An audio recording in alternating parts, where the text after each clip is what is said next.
Alright. So, we are still... Oh, let me make sure my stream is even up. Because sometimes it says on the PS5 that it's up. I say this every stream, but sometimes it says the PS5 I'm streaming, but then like on YouTube I'm not. I'm not even sure how that works. Not gonna lie. It's right here. Here we go. So we're still in the courtroom. Right now we're just trying to... We're more or less trying to stall time till we find Maya. I think Gumshoe is looking for Maya still. But we know she got out because of the card. Now the part that's confusing me with that card is that Adrian had one too, and then Maya used it to escape. But the assassin is trying to pretend like, oh, he still has her captive, right? That's what's going on. So it's all gonna boil down to today's trial. I think we're actually gonna end up leaving the courtroom at some point because Adrian said that she didn't do it while we were using Cyclops. What's his face has nothing to hide. Our client, I forget his name, but he has nothing to hide, so we didn't have to use Cyclops on him, unless he's got like a twin or some shit or a split personality. But he's being framed, clear as day, because there's like a stab wound, but then like Juan was also strangled. And now we're doing a recess because Edgeworth just called Adrian to the stand and he brought her here just in case, which sucks for her because we're gonna have to bring up her her friend's suicide, her mentor's suicide, and her attempted suicide as well, which sucks. Which is like, does Edgeworth know she doesn't want that to be brought up? But at the same time, forcing her to address it is kind of gross, but because she got to address it on her own time. You can't really make somebody see the world through your perspective. You know what I mean? March 22nd, 2:14 p.m. District Court, Defendant Lobby number 3. Dude, I can't believe that Adrian. Oh wait, not cool. And collected. Not cool and collected Adrian Andrews. She's your manager. It would have been very easy for her to pull this off. The only person who had easy access to the knife you used at dinner was, well, her. So after the ceremony, during the break, I was sleeping like a dog the entire time. She could have also easily planted the blood-covered button in your Hakama. Now, what's confusing to me is she had the whole costume on, but this picture right here shows that he's still in his costume. Why would he undress if he had to do, if he had to be on stage as the Nickel Samurai? Why would he undress? What would be the point of that? For her to get inside the costume. That makes no sense. Right? That doesn't make any sense. Unless he's not actually the Nickel Samurai this whole time. Now that would be a crazy twist. He's never actually been the Nickel Samurai, and that was him in the photo wearing the costume that didn't fit him. But anyways. Because she was the one that came to wake me up. Or because she was the one that came to wake me up? Then, dude, you're saying it really was her. Yes, she is the real killer. She was the one who murdered Juan Corrida. But why? I thought she was buds with Juan. She has her own agenda. Her own agenda? What are you talking about? I'm sure you'll see by the time this trial is over. It'll be alright. I'll get you acquitted by the end of today. Get me a verdict that's refreshing like a spring breeze? Okay, Mr. Lawyer dude. Phoenix. You think her motive is related to Celeste Impact's missing suicide note, right? Yes. Miss Andrews depended on Miss Impacts as her strength and reason to live. But then Miss Impacts suddenly killed herself, and it sounds like she left a suicide note, and the person thought to have hidden it is Juan Corrida, the victim of this murder. And that's why I think that Miss Andrews got close to Mr. Corrida, all to get the suicide note back. Now, why would he have hidden the note? What if he knew that it said something about Adrian, which is something else I said last stream? What if the note said something about Adrian, that's why he hid it, so that she couldn't see that she was maybe the cause of Celeste doing what she did? If you want to call it that, her being the cause. It sounds plausible. But one thing bothers me. What? Who was it that first told us about their relationship? Better stated, Miss Andrews' dependency issues with regards to Miss Impacts. It was Edgeworth. It looks like he's still the one in command of this ship. Don't lay your guard down yet. Exactly. He's the one who gave us his lead. So he could just be setting a whole nother trap.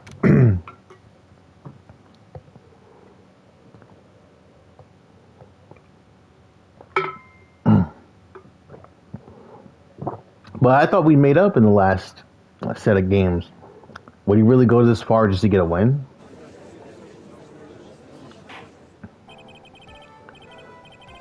Court will now reconvene. Now then, Mr. Edgeworth, if you please.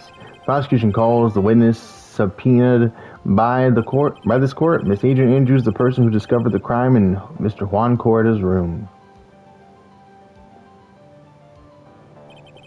What is your occupation? I am the manager of the defendant in this case, Mr. Matt Ongar. I see. Now then. Before we begin, Your Honor, I have one request. Yes, sure, what is it? I'm sure everyone in this room is wondering the same thing, and would love to find out more about my relationship with the victim. After all, it was the topic of a certain weekly magazine recently. No, I have no idea what you mean. I never even heard of Gossipland. If the judge was ever the prosecution witness, he'd do all my work for me.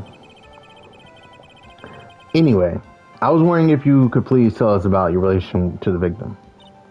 Yes, I was seeing Mr. Corrida. I was also aware of the rivalry that existed between Matt and Juan, but this was a private matter between Juan and myself. So it was a fry and bait matter, or was that bait and fry? Reminds me of fishing. But I did not kill him. No one is accusing you of that. I think there's someone who would beg to differ. I think we all understand your relationship with the victim now, Miss Andrews. Very well then. Witness, please testify to the court about what happened when you discovered the murder that had taken place. When I found the body. Try to read her voice in a calm way. It was time for the It was time for the show to start. So I went to get Matt from his room. After that, I went to Juan's room. And there was his dead body. I was in shock. What I saw was naturally the exact same scene as in the crime scene photo. I felt as though I was about to faint, so I poured myself a glass of juice. So she poured that juice herself. But I guess she couldn't build up the strength to drink it, assuming that she's telling the truth. Now, naturally, she's probably not telling the truth. One interesting part about her testimony is that she said, I saw what was in the crime scene photo, right? But she didn't say what she saw exactly. So we can ask her that and press her. I don't know if we will have to present anything, but maybe she'll give us more detail. We'll see. You poured yourself a glass of juice. Yes. Sadly, I didn't remember not to touch things at the scene of the crime. But I disturbed the crime scene by moving this one thing. And that is when the fingerprints of the wine glass were made, Your Honor. I see. Well, Mr. Wright, you may cross-examine the witness. Phoenix. She's one cool and collected customer, and she has the brains to match. Yes, I know. In order to catch a person like her, you have to avoid head-on confrontations. Should disrupt her pacing. Disrupt her pacing. She's the type of woman who is easily thrown off by things inconsistent with her thinking. So you have to attack when she least expects it. The instant you let up on your offense is the instant this trial is over, understand? So I gotta press her non-stop. You ain't saying nothing but a word, G. That's the only thing I ever do. Press, press, press, press, press. I'm like a printing press. It was time for the show to start, so I went to get Matt from his room. What show? And what was Mr. Angard doing at the time? He was taking a nap. He was worn out from his mini performance as a nickel samurai during the ceremony. I just thought of something just now, and this probably didn't happen.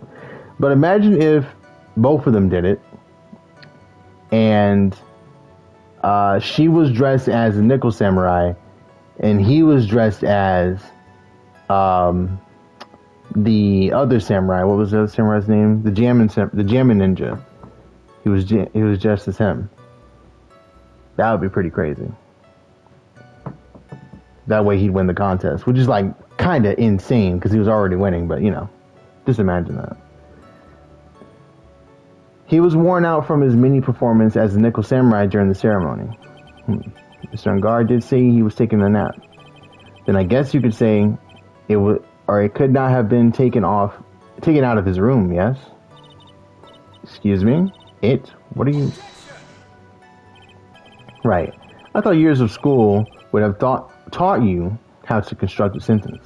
If you can't make a sensible sentence with the subject, then I'll make it one for you. Watch. Did you, Miss Andrews, remove Mr. Angard's knife from his room?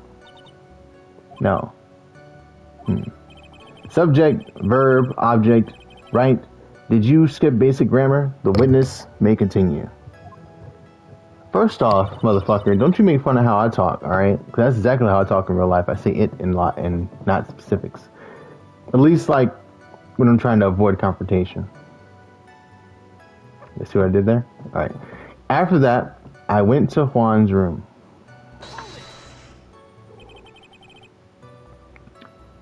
And why did you do that? As a friendly gesture, Juan was to make an appearance with the other heroes. Now, she has the card, by the way. I guess there's more than one card, but who do they belong to is the question. So the show was supposed to be a show of friendship, huh? Press further, of course. Is that the only reason? I beg your pardon? What are you implying? You had a certain goal in mind when you started to get close to him, correct? So perhaps you had a more personal matter to discuss with the victim. Sorry, but I didn't have any such intentions in mind at the time. I can't get her to talk without a strong piece of evidence, I guess. Maybe we continue now. Witness, what did you see when you got to his room? And there was his dead body. I was in shock. You were in shock. What? Was I not supposed to be? Citrus is a very calculating person.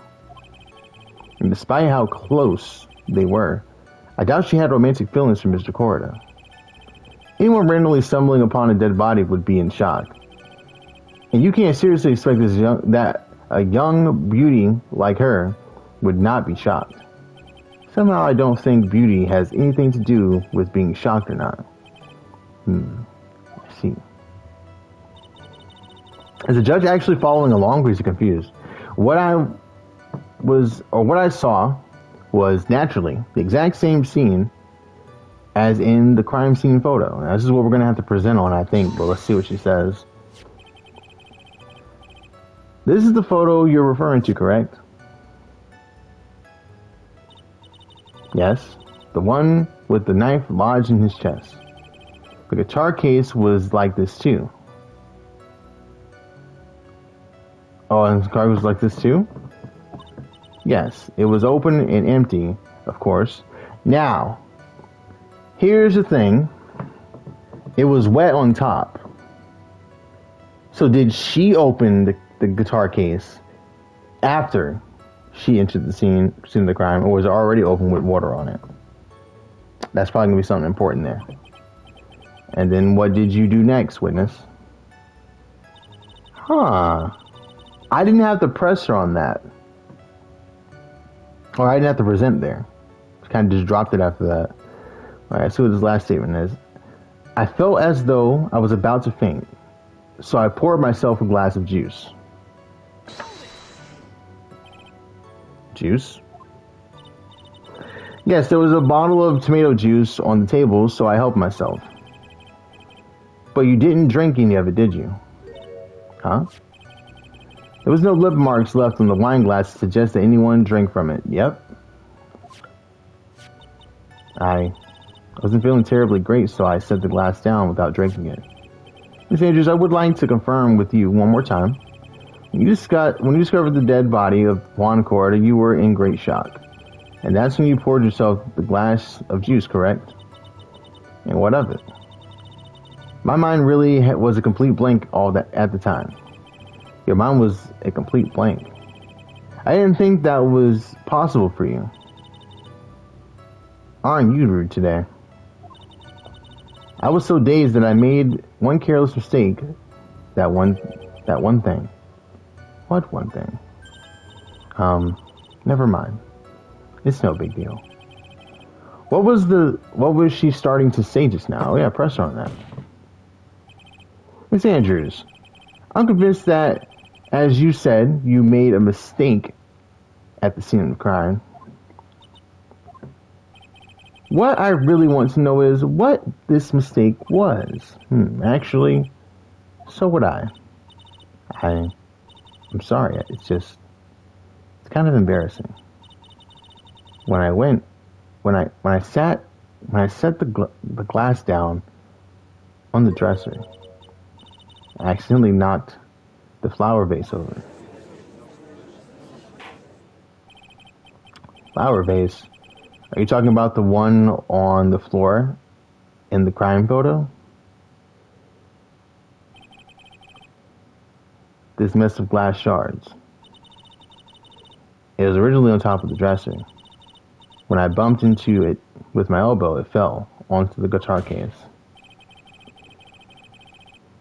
Why would you withhold such an important piece of information? Because the guitar case got opened. That's why. Because it's supposed to be closed, and it was open when she was in there, and she spilled the water from the glass vase with the flowers in it onto the top of the case.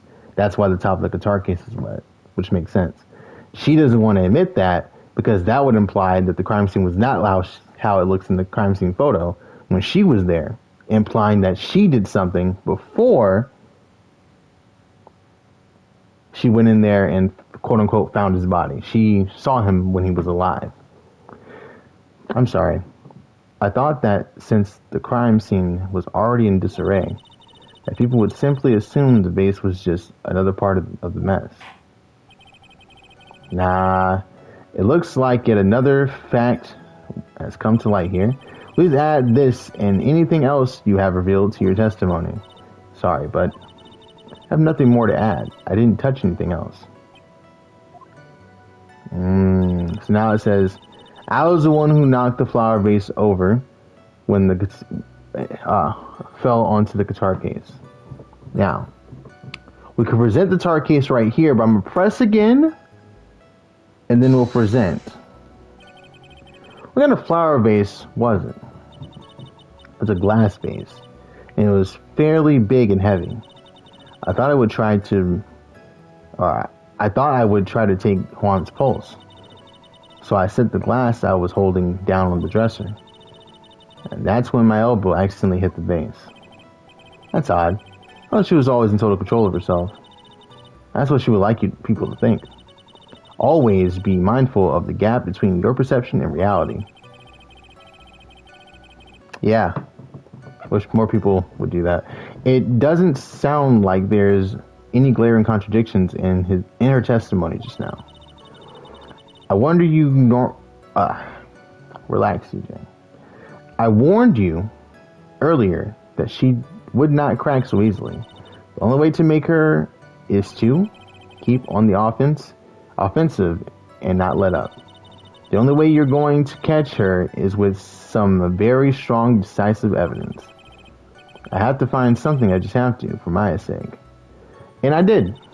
So let's go to the last statement, and we're going to present the guitar case. Now, I don't know if that's right exactly, but that sounds right.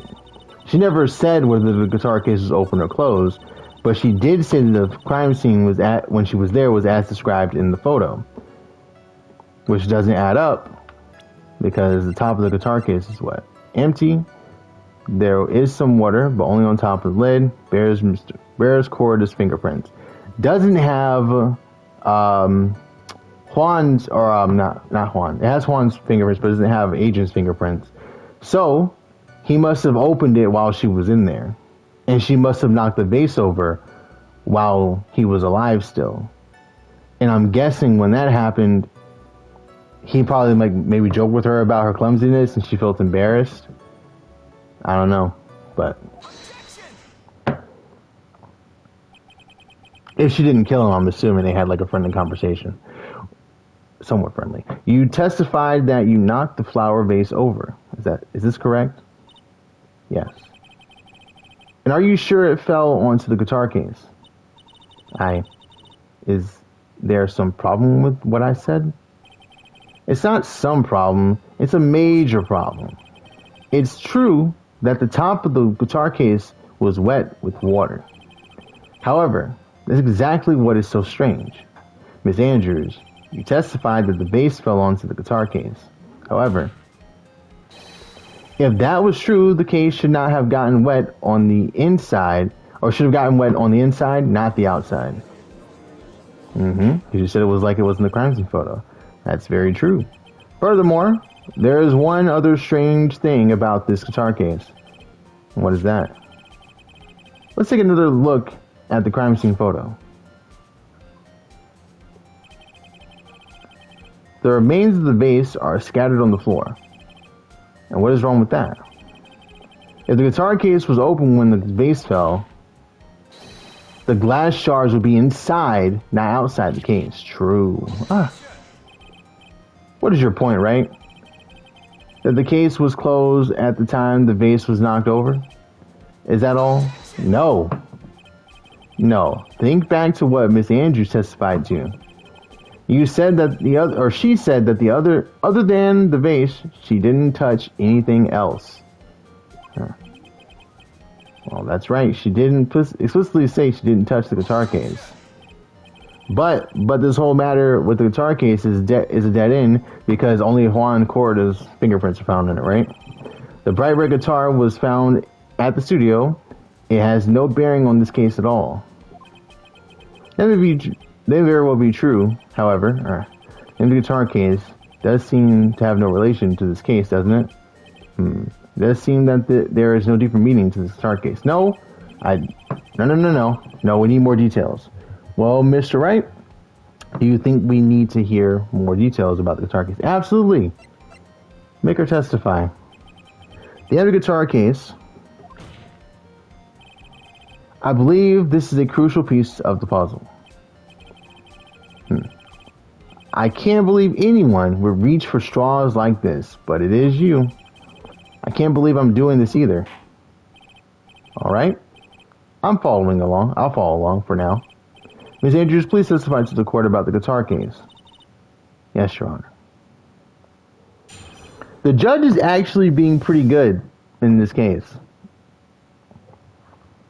A couple cases he's been a little bro, does he even know what's going on? But Von Karma isn't here to beat the crap out of him, so.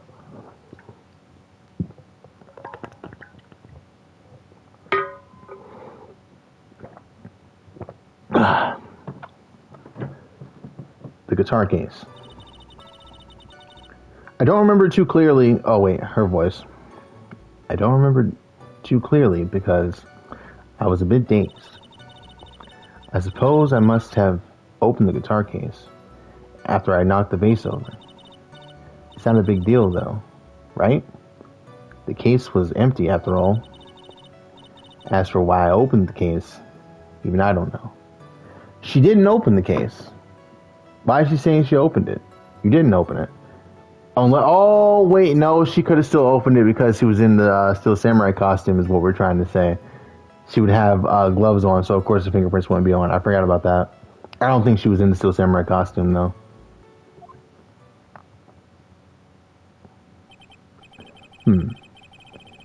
Looks like this really wasn't a very important point. This wastefulness is such a familiar feeling by now that it's almost comforting. Anyway, I'll just go ahead and start the cost examination.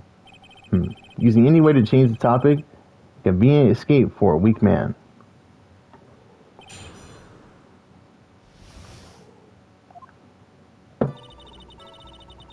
I don't remember too clearly because I was a bit dazed. Okay. In your testimony just now, did you remember those events clearly in your mind? Good point. Well, you see. Are you sure you are the one who opened the guitar case? She's waiting for someone to tell her if she should answer or not. Sounds like her dependent side is taking over. Oh, Miss Andrews? Yes, it was me. I suppose I must have opened the guitar case after I knocked the vase over. So you opened the guitar case, then? Yes. Well, maybe. Why did you open the guitar case? Huh? Hey man, sorry for missing the last stream. I'm just popping in to say hi real quick. Oh, you're good, bro. Don't feel bad at all. I'm going to stream regardless. I appreciate you being here though, 100%. And it's always fun when you're here, but if you can't make it, you got a life, bro. Do what you gotta do. Have fun. It's all good. Thanks for stopping by though and saying something. Mr. Corda's dead body was right there in front of you, wasn't it? I would think the first thing you would do is call for help, not open the guitar case. True, right? That's a good point. I didn't even think about that. Why would you, logically speaking, why would you see a dead body, pour yourself something to drink, and if assuming you didn't do anything to the body, pour yourself something to drink, and then try to see what you can take? Like, that's like... She doesn't come off as a scumbag. That's like a huge scumbag move. I'm going to take something from your fridge, drink something real quick, and then I'm going to go through your stuff while you're dead instead of asking for someone to come check on you. She said she was going to check the pulse herself, but then she knocked over the glass vase. Did she ever check the pulse? You know? I don't know.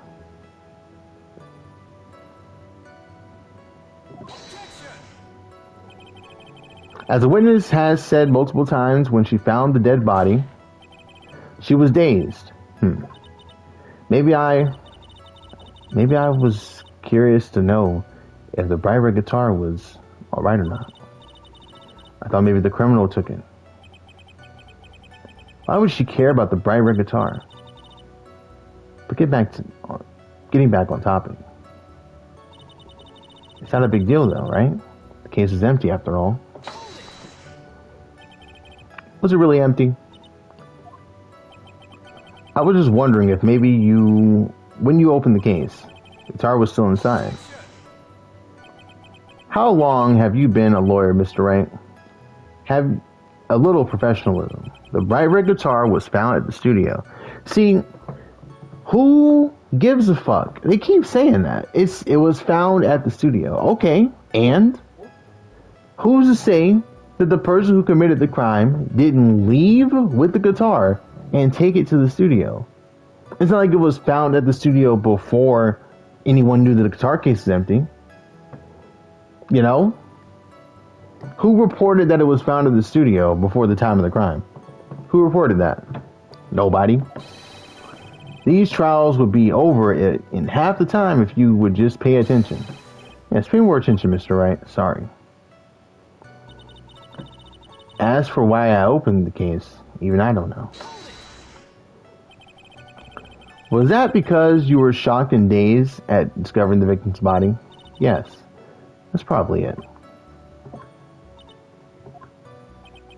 I'm not going to get anywhere if I continue pressing her like this. The only way to make her talk is with evidence. I guess I should give it a try. Come on, Phoenix. We can't afford to let up on her now. I wasn't planning on letting up, but she's at her weakest now. So this is our chance. Yeah, if we had a weapon to hit her with. I'm sure a weapon is hiding somewhere in the court record, waiting to be found. I don't remember too clearly because I was a bit dazed. That's not it. I suppose I must have opened the guitar case after I knocked the vase over. It's not a big deal though, right? The case is empty after all. As for why I opened the case, I don't know. Is it this statement right here that I gotta present on? Let me go ahead and save. Super map. Alright.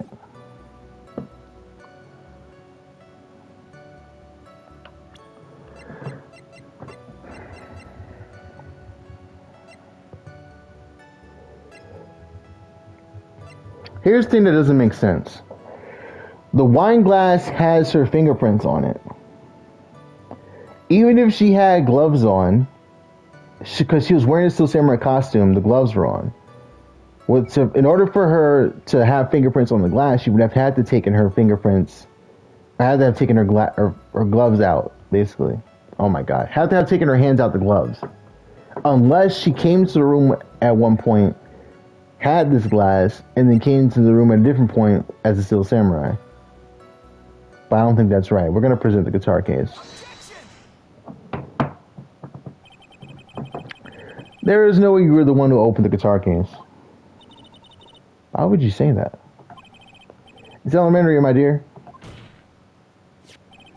Because the only fingerprints on this guitar case are those of the victim. Ah. What is it, Miss Andrews? You should assume that I must have left prints just because I touched the case. Or you shouldn't assume that. Yeah, she's right. Shouldn't assume that because she might have had the Samurai costume on. What do you mean? What if I were to tell you that I was wearing gloves at the time? Gloves? Why would you be wearing gloves at the time? It was the night of the award ceremony. So of course I dressed up for the occasion. Yes, now I remember. I'm almost sure I was wearing a pair of thin gloves. I see. We didn't see her during the night of the murder, so who knows what she was wearing. Well, Mr. Wright, it seems the witness was wearing gloves at the scene of the crime. Nah, that's definitely strange, because she got her fingerprints on the glass she was drinking from. You were wearing gloves. Isn't that a little strange? Why is that strange? Do you have something that would prove I was not wearing gloves at the time? The wine glass. I have your proof right here. This wine glass. The wine glass. You left fingerprints very clearly on this wine glass. Ah. Even if you took your gloves off when you poured yourself this glass of juice. Glass juices. Sounds horrible. Wouldn't you think it was just a little strange? That you put your gloves back on just to open the guitar case? Ooh. Oh, she got a new pair.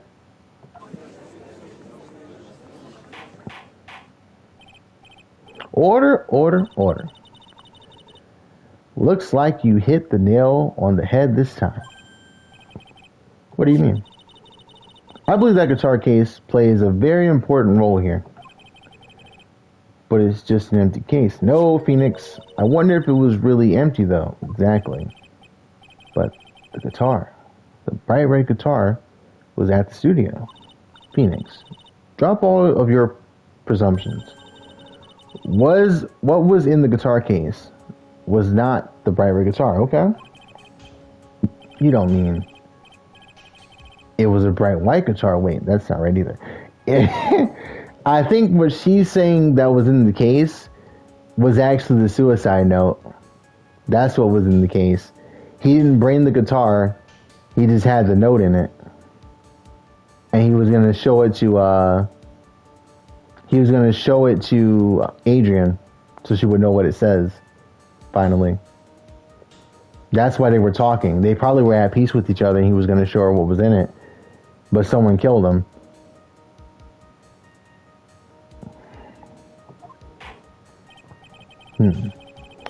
I admit it would be unnatural for someone to do that. So the witness was not wearing gloves, despite the fact that on the case, Your Honor, this is obviously the defense's usual misdirection tactic at work. Steer the court towards an unrelated topic and lull us all into his misguided. No, Your Honor. Please recall that Miss Andrews had testified that the vase fell onto the guitar case, which means that the case was closed when the crime took place. She did say that, sit on, not into. She could have said into the guitar case if it was open. She said onto as if it wasn't open. However, it is wide open in this photo of the crime scene. I am sure this guitar case has some relation to this murder.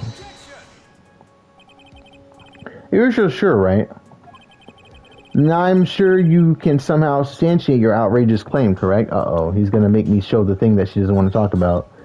Let's go ahead and save.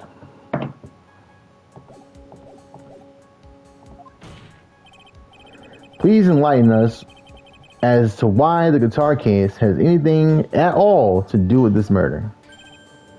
Can you do that, Mr. Wright?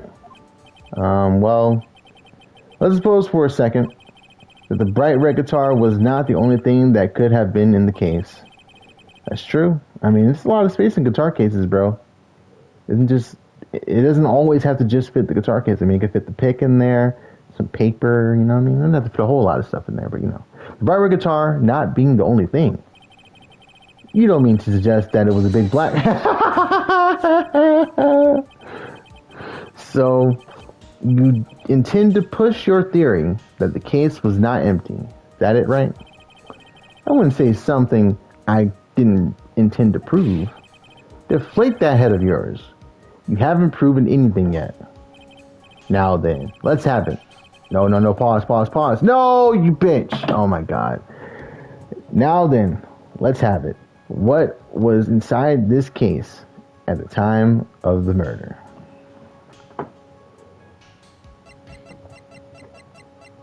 I like this song. Do. It's the crime scene photo. No. Lada's photo. No. The knife. No. His autopsy report. No. Attempted suicide report. No, not hers. It was this. It was a suicide report. I think he had this. No, Edgeworth gave me this and this. But with him having it and he was at the precinct, it could have been one of these things. Let me look. I couldn't save, bro, so this is some horse shit. Just gonna make sure. It's not this, or this, or this, or this, or this, or this, or this. Couldn't have been that. Doesn't make sense. Let me check the crime scene photo. Okay. I was wondering if in the crime scene photo there was something inside the case. But if there was something inside the case, they would have saw it. Now, I could present this implying that they're looking for the suicide note, but the reason why I don't have it in hand is because Adrian has it. So let's try that. Why would something like that be inside a guitar case, let alone this one? Why, Mr. Wright? Why? Well, I just thought it might have been possible. I have a suggestion. Why don't you put that in the void where your brain is supposed to be? Yes, and never bring it out again. That's so mean. Okay, I'm here for real this time. Well, welcome back. Bro, what the hell was inside this case?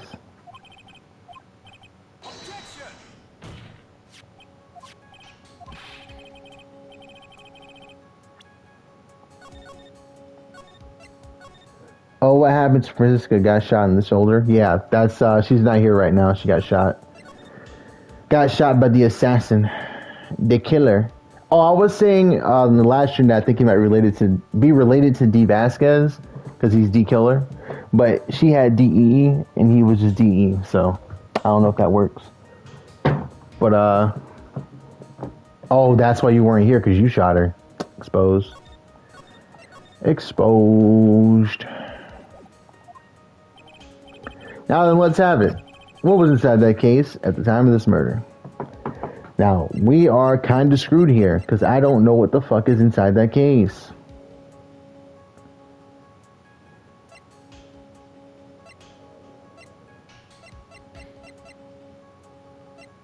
What the hell would be inside the case?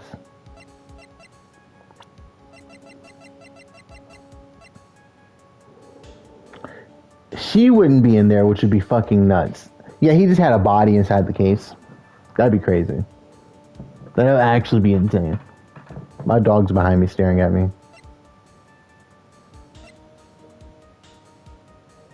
The suit is in it, trust. Hold on a second. Let me go take care of my dog.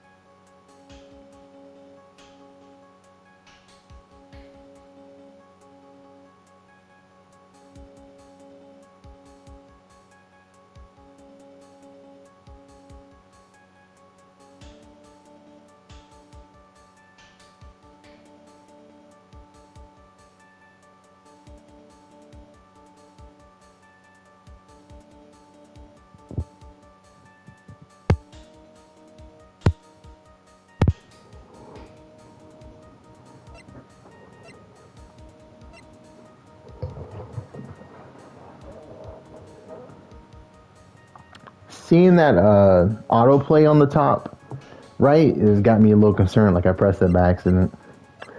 I didn't know.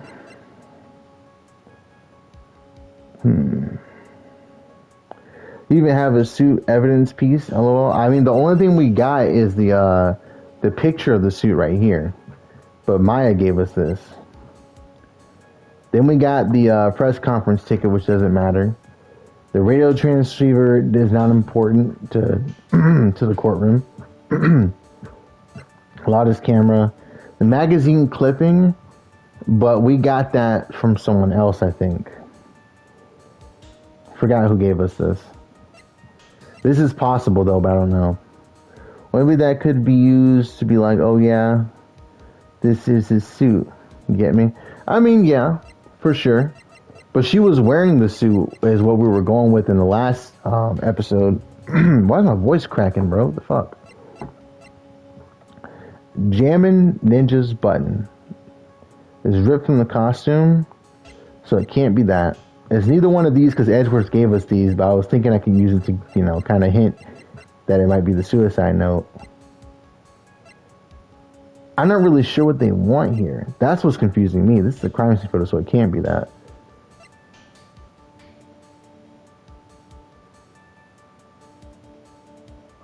I'm going to try to present a profile. There's no way a body was in there. But, like, we're trying to prove that there was something inside the case at the time of the murder, basically. Because she opened the case. She hit a vase. Water gallon. Let me show you so you understand.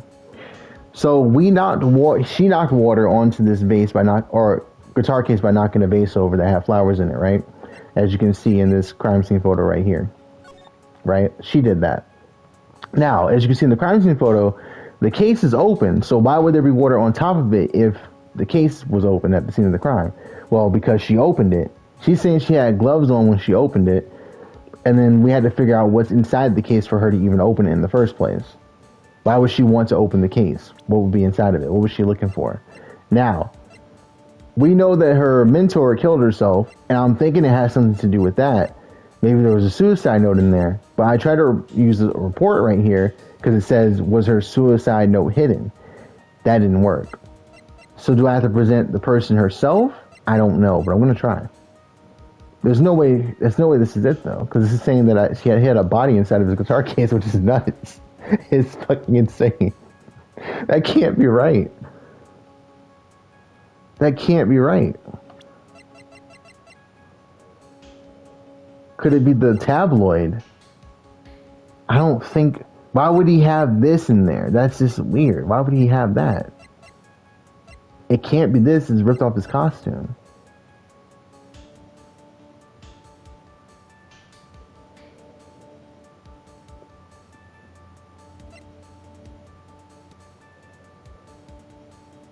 I don't know, man.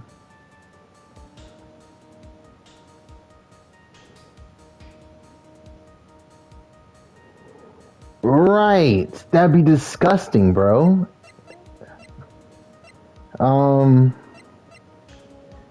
I mean, you could say the button, like maybe you're onto something. Maybe his suit was inside the guitar case and she was dressed as him and then came out dressed as the Nicholson. I don't know. That doesn't even make sense. Because hold on, where's the other photo that we saw? Right here, this one. See how the person wearing this suit doesn't fit it because the pants are touching the ground? But when the person who's wearing the suit is actually wearing the suit... I fixed the autoplay thing, by the way. When the person who's wearing the suit is actually wearing the suit, the person supposed to be in it is wearing it, you can see their feet.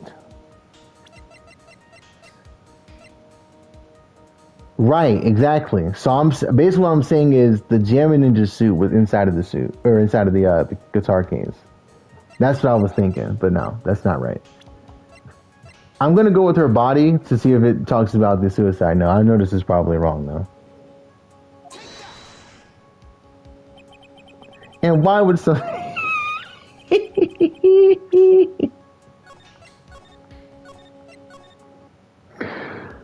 Yeah, hell no.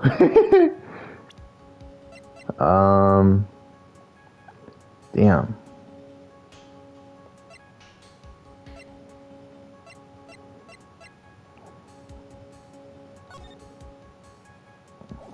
It doesn't say where we got this. So is it this?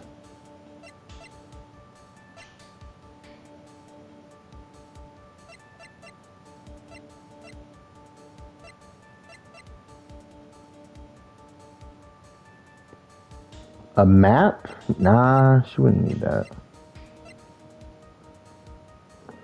Was it her suicide report? Why would that be in there though? No. No.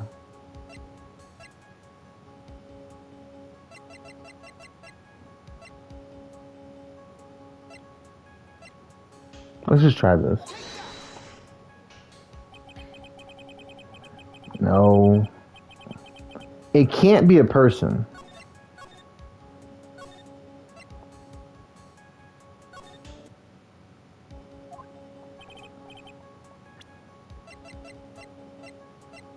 What if I don't have it? What if I'm stuck and I can't get out of this spot? I don't have it and there's nothing to present and I can't get out of this spot and I just gotta take the L. That would be crazy. Good God. To go through all that. I don't know why this would be in there. I mean, this is his suit button, and that is his case. So, we'll try this. Yeah, it's not right either.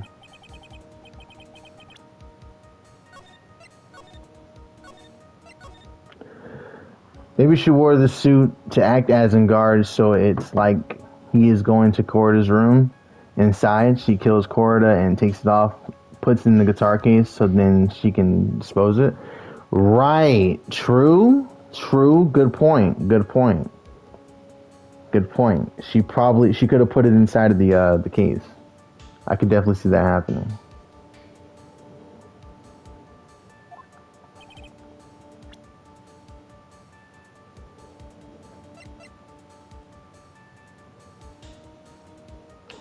Then I would have to present this photo.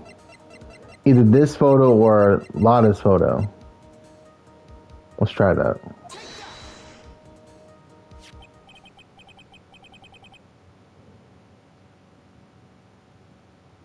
What the fuck? I don't know why this is right, but let's see. I have no clue why this is right. Is the stream lagging for you, by the way? Because it's lagging for me, and I have it pulled up on my laptop. But I guess you can't respond to that if it's lagging. This is a photograph, yes, but what is important with what is in that picture, Your Honor? This picture? It doesn't take a genius to see what I mean. What I am proposing is, inside the guitar case was the Nickel Samurai, the hero's very own costume. Huh.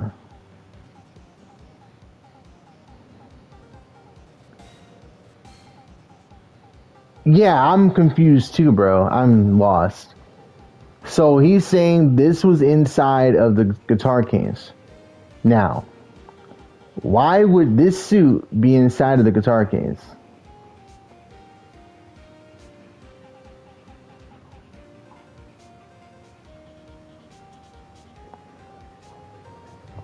I mean, she could have taken it off and tried to dispose it, like walk out of the room having the suit in the guitar case. But when she left the room, she was in the costume still. That's the part that doesn't make sense. When she left the room, she was still in the costume, so why would it be in the guitar case? That's why that photo exists in the first place. She must have entered the room out of costume. She entered the room out of costume and then got in the costume to leave. But why would it be in there in the first place? That's weird. Why would it be in there in the first place? What? Yeah, I saw. You're good. Thank you. Mr. Wright, explain yourself, right? Are you saying that the witness opened the guitar case to take out a costume? What insane point would there be in doing something like that? That insane point would be to wear the costume, of course. Miss Andrews put it on to hide her identity so she could make her escape. After all, you couldn't let anyone see you leave, could you, Miss Andrews? Yeah, okay, that makes sense. But, okay, here's what I'm thinking. Because Juan and On Guard competed with each other all the time. Maybe they switched costumes. And On Guard forgot to bring the guitar. That's what I'm thinking. I'm thinking On Guard forgot to bring the guitar because he was dressed as the Jammin' Samurai, while Juan was dressed as the Nickel Samurai. That's why he had the suit in his room. They were going to switch places, and then the announcement was going to be like, "Oh, well, actually, so and so won." To like, because On Guard kept winning, so it's going to be like, "Oh, the Jammin' Ninja actually won because he was the one wearing the costume this time." You know what I mean? But I don't know. That's just a guess. That's a really crazy guess. But that's a guess.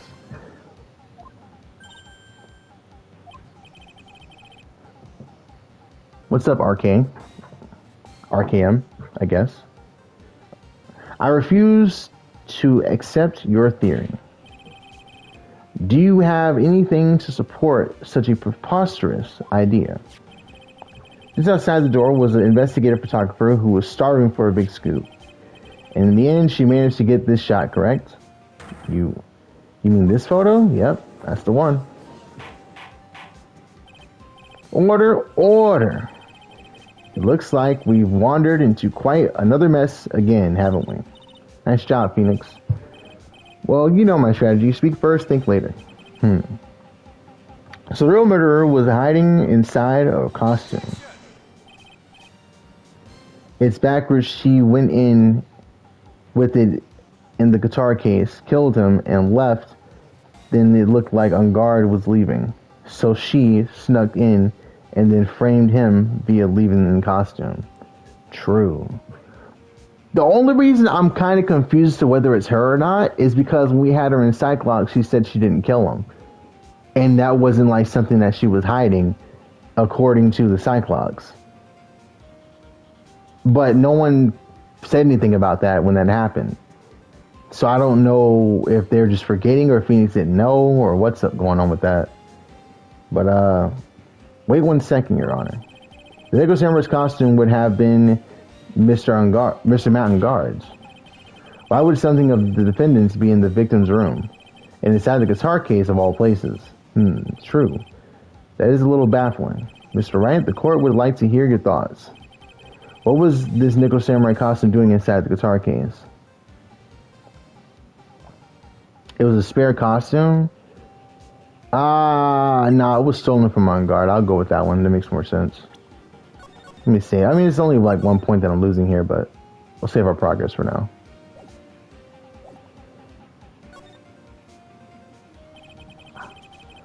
I think it may have been stolen from Mr. On Guard. Stolen? But why would someone do such a thing? Maybe the thief wanted to interfere with the post-ceremony stage show. Maybe Juan stole it to like prevent him from going on stage. But why would he do that? I know they're rivals, but it's still crazy. And so, if he didn't have his costume, then Mr. On Guard would be forced to go naked. That is crazy. Maybe you should be stripped naked and run out for making a mockery of this court. Excuse me? Mr. Guard did not take his costume off after the award ceremony. I don't know, bro. Nick just out here just saying stuff.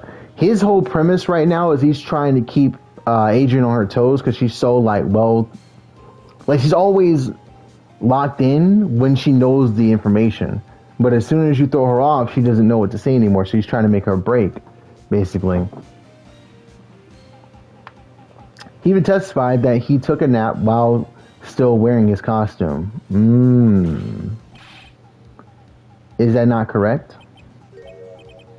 Yeah, he did say something like that, didn't he? That's what I thought. Oh, hey, y'all took me all that way to do that?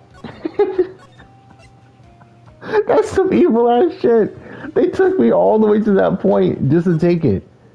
That's crazy. Okay, let's say it was a spare costume. Mr. Guard did not take his costume off during the break period. In that case, the costume we are talking about was a spare one.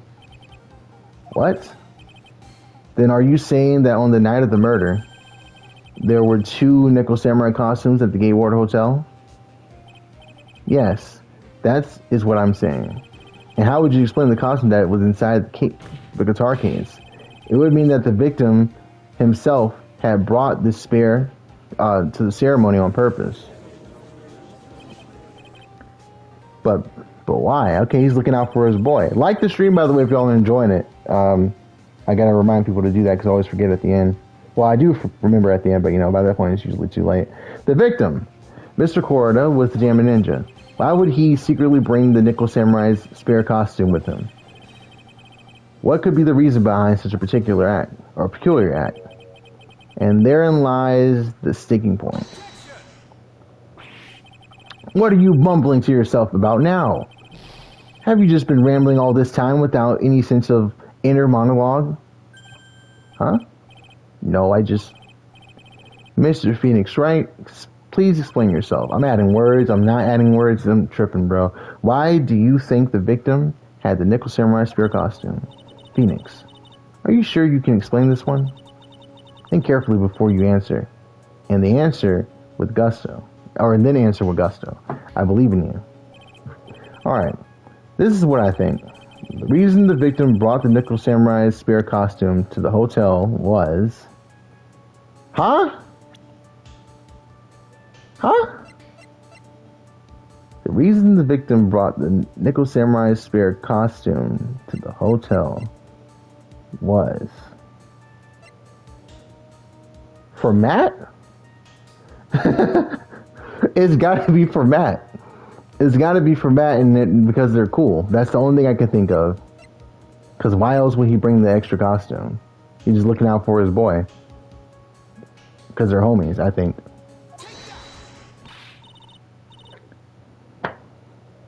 Why are you always getting mad at me? Phoenix, what are you doing? Are you crazy? I presented the evidence with gusto, just like you said. I told you to present it with gusto, yes. But I seem to recall the sentence before that was think carefully. Hey, chill out, bro. Shit. So we said it was a spare costume. Okay.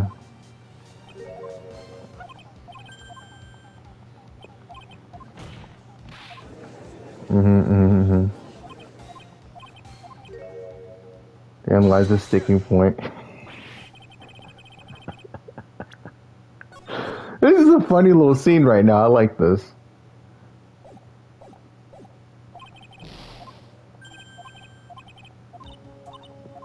Okay, here we go. The reason the victim brought the Nickel Samurai spare costume to the hotel was the victim brought it. Why would Juan bring another costume?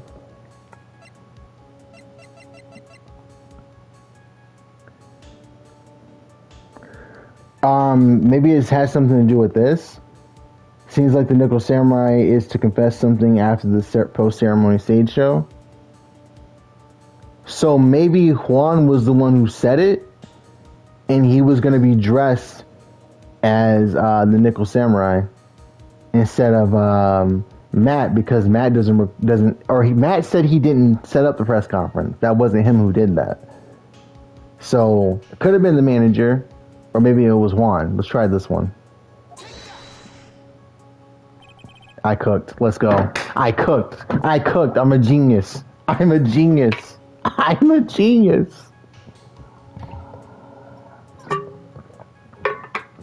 And then they take like 10 lives off of it in like a couple seconds. What is this? On the night of the murder, after the stage show, Nickel Samurai was going to hold a special press conference. A press conference? I just scared away some viewers with that one. Yes, the Nickel Samurai was supposed to confess something at the press conference. I heard about this as well. For once, you're not making something up, right? But what struck me as strange was that Mr. Engard himself said he had no idea he was supposed to be holding a press conference that night. But how can that be? The way I see it, that can mean only one thing. The press conference was set up by none other than the victim, Mr. Juan Corrida himself. The victim, yes. The spare Nickel Samurai costume was prepared for that very conference. Mr. Corrida was going to hold the press conference as the Nickel Samurai. He was going to dress up as the Nickel Samurai and hold a conference? But why would the victim do such a thing? That's something I don't quite know yet. However, what I am concerned with, however, right now, is what he intended to reveal at that conference. Nickel Samurai was going to confess something. And by confess, I'd wager he was going to reveal something about himself. Which means that Juan Corrida, posing as the Nickel Samurai, was going to speak about Matt Engard. Yes, I guess that is what I guess that is what it would mean. Okay. It's like simple words and I just get lost sometimes, bro. But if that's the case, that's not a confession. That's public disclosure.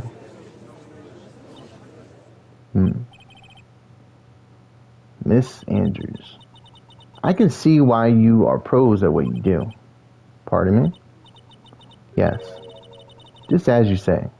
Press conference set up by Juan. Miss Andrews, please offer us an explanation for this. I was the one who asked him to help set it up. And the person who prepared the second costume for him, that was also me. You? Juan had bet everything on the Jammin' Ninja this year. And if he lost the Grand Prix, he was going to make sure Matt was going down with him. That's what he thought anyway. He's going to ruin him, huh? Looked like somehow Juan had in his hands a secret so powerful that it would destroy Matt's acting career had it been revealed. Bro seems Seems kind of like she was casually adding evidence against herself. Bro, for a second, yeah, it looked like she was like basically saying, yeah, I killed him because he stole the suit. Now he's trying to frame my boy, and that's my bread and butter, bro. I'm trying to make some money. He's trying to dip into my pockets. You taking food off my family. I'm gonna kill you. That's probably what it seemed like it was gonna be. But now, what secret could this man have? Watch him have a split personality, like I said at the beginning. Watch, lock in. He's not gonna have one. I'm bugging. I have no clue why he would have that. That would destroy Matt's. Okay, we read that already. What?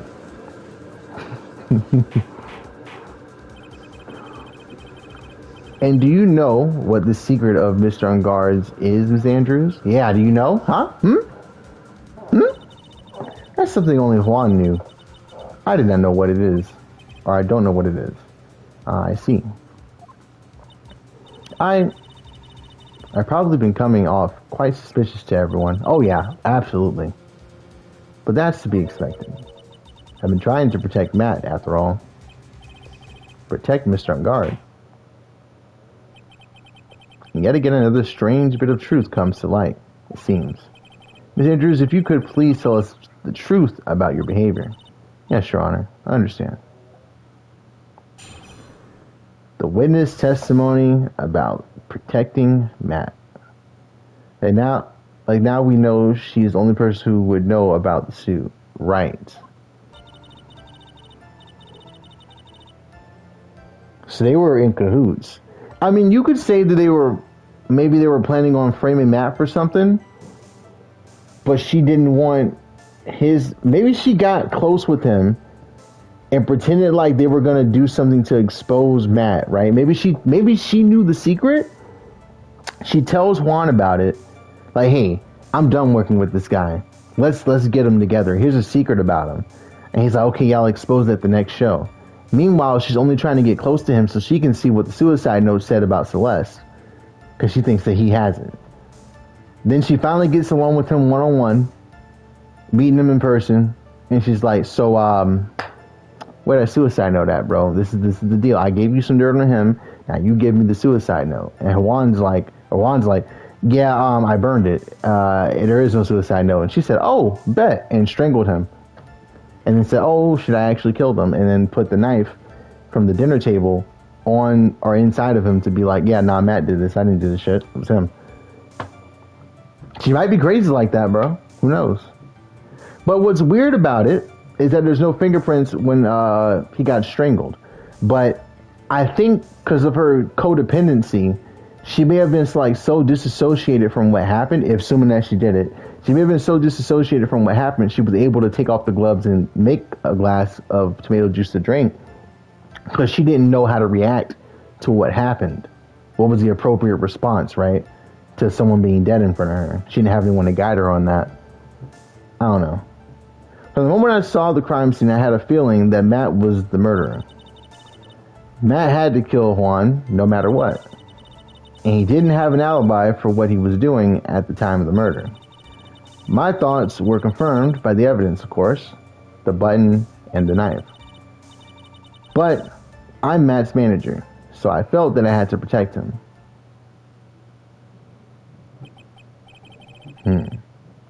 Does account for everything. Well, I am the logical type. We're finally seeing her true self. She is more nervous than a scared rabbit. If the defense can find no fault with this testimony, I am ready to make a ruling. Please keep that in mind as you cross-examine Mr. Wright. Looks like somehow everything has swung to the opposite end of the scale again. That just means I have to put my weight into this. Relax. That just means I have to put my weight into this and turn her logic upside down. Sometimes I read the words as I see them versus reading them in my head and then reading them out loud afterwards. Protecting Matt. From the moment I saw the crime scene, I had a feeling that Matt was the murderer. Pressure on that. Would you say that was your intuition speaking to you? Don't confuse my methods of reasoning with your own. If you want to prove that someone did something, you need 3 things. 3 things. A motive, an opportunity to commit the crime, finally, decisive evidence. And if you think these three things through, the answer becomes quite clear. You should already know that, Phoenix. They didn't teach that to us in school, at least not from what I remember. May I continue now? She got her confidence back right now, it seems like. Matt had to kill Juan no matter what. Okay. So would you say this need came from the press conference?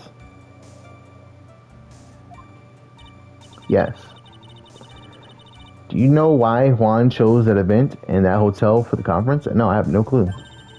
Because that was when he could cause the most damage to the public's beloved Matt Ungard. And you knew of this plan, didn't you, Miss Andrews? Yes. I was the one who set up the conference and prepared the costume. But I'm sure Mr. Ungard himself didn't know anything about this press conference. Well, really? Can you show me any proof that he didn't know about the press conference? Ooh. We only have word of mouth. I don't think we have like an affidavit or anything. But Ungard didn't know about the press conference, so why would he be worried? Oh, never mind. She directly talking to me. Alright. Anyway, the important thing here is that this information was not in your testimony.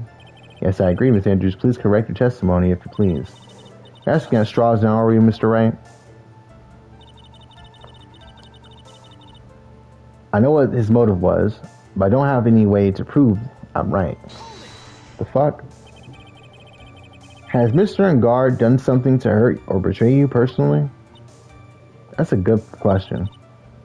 Why do you ask? You were the one who helped Mr. Corridor with his press conference. And that event was supposed to bring down Mr. Ungard, yet you still helped him out. Yeah, that makes no sense. Why would you... If you were trying to tear him down, why would you freaking cover up for him if he kills somebody? You're his manager, air quotes. You want to protect him when he kills someone, but you don't want to protect him from the gossip? I think that just plays into my theory about her working with Juan just to get closer to him. The person on trial right now is Mr. Ungard, right? What the witnesses was thinking, helping the victim with his plan, is none of our concern. What the fuck are you talking about? In any case, this means that the defendant had a motive to kill. Why do I keep doing this to myself? And he didn't have an alibi for what he was doing at the time of the murder. But didn't you already testify earlier that Mr. Ungard was taking a nap in his room? Are you telling me that now, that too, was a lie so you could cover for Matt Ungard? I'm not telling you anything of the sort. When I went to him, or went to get him for the show, he honestly was sleeping. However, as to whether he was sleeping the entire time, that I cannot say. Why? Edward was being all evasive like he used to be. True. I was too busy setting up the stage at the time. I keep trying, but I can find no flaws with what Miss Andrews has said. I can't say the same for some people here in this courtroom, however. We can take this outside, bro. Like, you're not gonna talk to me like that. The judge is glaring straight at Mia. He's glaring.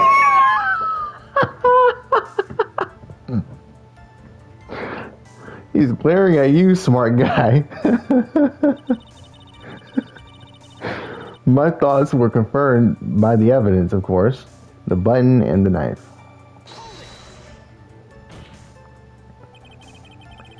You can hardly call the knife decisive evidence. The fingerprints on the knife could very well have been a clever camouflage. I was struggling right there, bro. Too many C's. Then, what about the button? The button. It's clear from the crime scene that the victim and his murderer fought. And during the fight, the killer ripped the button from the Jammin' Ninja's costume. You're talking about this button, correct? The button was found in the pleats of Matt Takuma. Isn't that correct? I would think that makes it very decisive evidence. Looks like you were outfoxed again, Mr. Wright. Anyway, the knife doesn't prove a thing. Say, you probably plucked the button, slipped into. Yeah, that's what Phoenix thinks. He was saying that before the trial started, or this second part of the trial started. I think that might be right too. I mean, or maybe it was Matt this whole time, and for once, the one we're defending is the actual culprit, which would be crazy. Anyway, the knife doesn't prove a thing.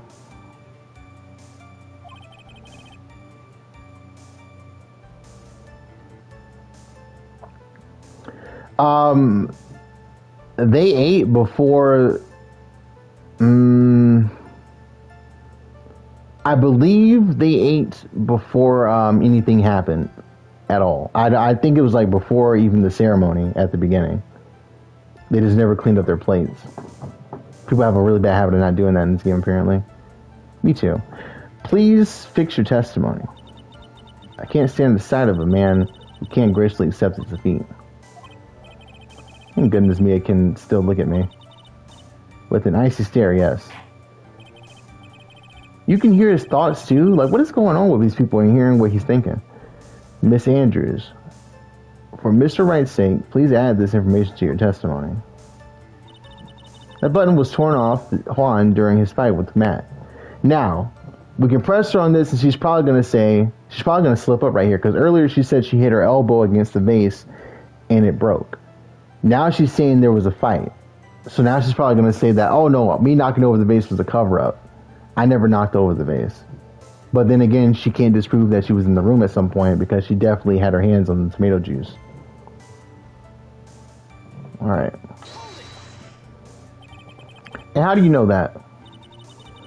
When the ends of the threads of a button and the costume were matched up, they were found to fit together perfectly.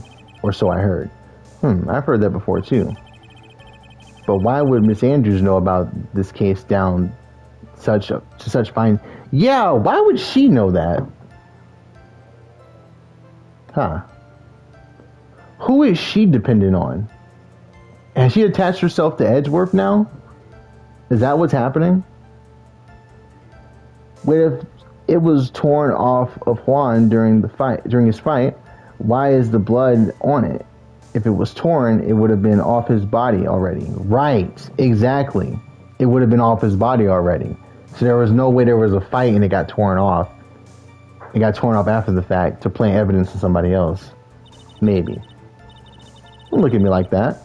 Just because I'm prepared and you are not. And I thought I had her this time for sure. If there's anything to trip her up on, it has to be here. But where and what?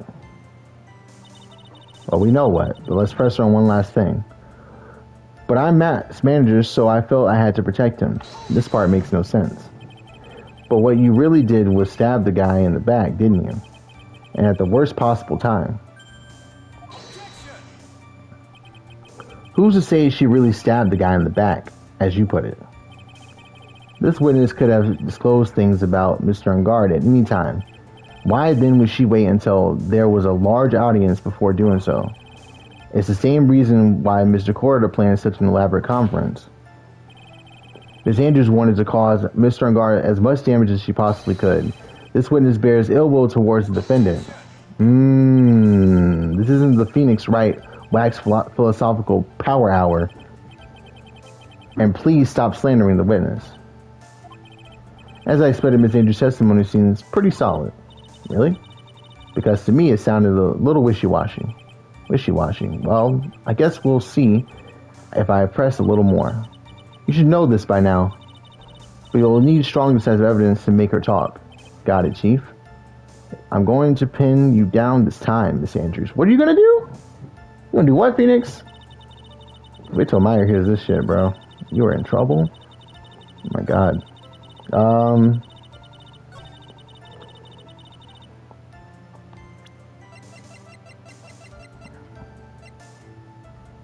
it's got to be this, right? Let me save.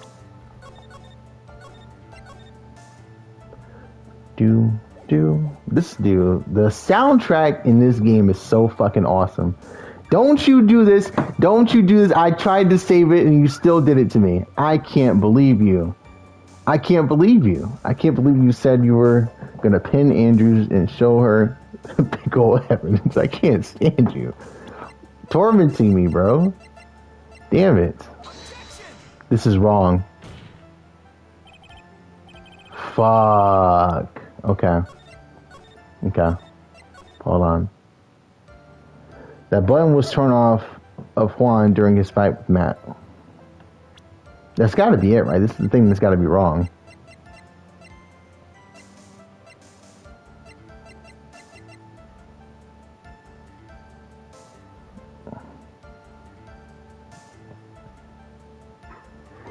Time of death 8:15, strangled with a scarf, then stabbed with a knife.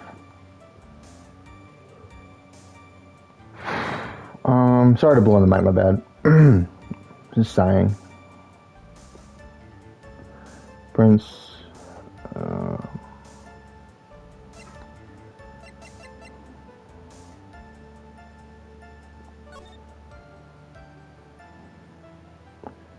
Maybe it's a crime scene photo because if there was a fight, why would he be sitting down? Right? Like you fight someone and you sit them in a chair and choke them. I feel like there wouldn't be much of a fight. Especially with that tied around his neck. So he got strangled from behind, right? That's not a fight. I mean, I guess he was kicking around, maybe. Which could have knocked all of the makeup over. But then the vase and... Nah, she could just be lying about knocking over the vase herself. By accident, trying to take her pulse. So she could still have knocked it over.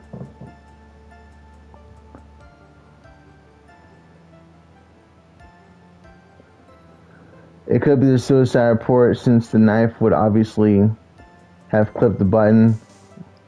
So someone could have taken it off first, then plunged the knife. Okay. To keep it pristine, I don't know. Okay. Maybe. It is just above the button though, if you look. I don't know. You could be right. I'm going to present the crime scene photo first. And then we'll come back to the, I guess we'll come back to the suicide report, maybe. I don't know. That button was torn off Juan during the fight with, I don't know. This doesn't seem right. This isn't right. Okay. Alright. It's so interesting, this case, because there's so many different directions of logic you can go in. And if you go down the wrong one, you get the wrong answer, you know? It's a really good case, though. I like it. Let me just read the whole thing again, see what I can present on. Take it from the top. From the moment I saw the crime scene, I was feeling that Matt was a murder. I had a feeling. You had a feeling that Matt was a murder the second you saw the crime scene. I know what his motive was, but I don't have any way to prove I'm right. Okay. He didn't have an alibi for what he was doing at the time of the murder. He doesn't have an alibi. Does he have an alibi?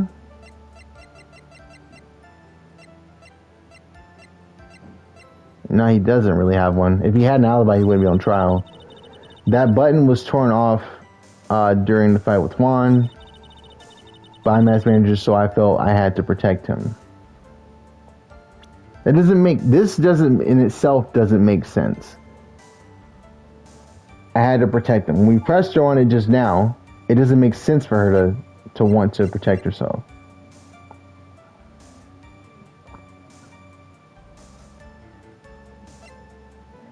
Because of this right here. If you wanted to protect him, why would you set up this press conference? It doesn't make any sense.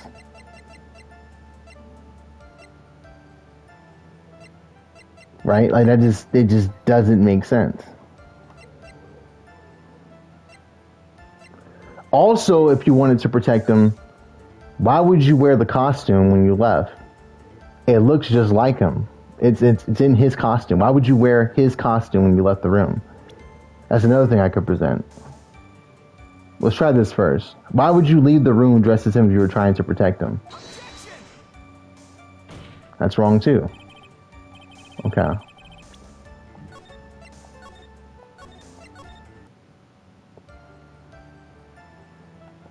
Not that one. Let's try the press conference.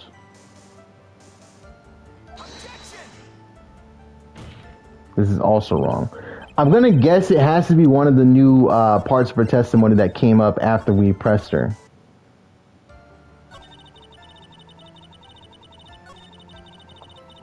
Because this was added.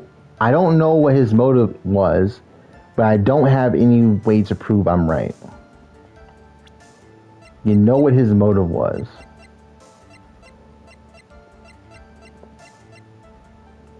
As far as we know, on our end, the only motive would be that he's a rival of like it's right here. It says my client, a hot star who plays the Nickel Samurai, is rivals with the Jammin' Ninja, right? It says that. That could be his motive to want to kill him, right? Possibly. Because they're rivals. Was on bad terms with On Guard. I could even present this possibly. I don't know if that's right either.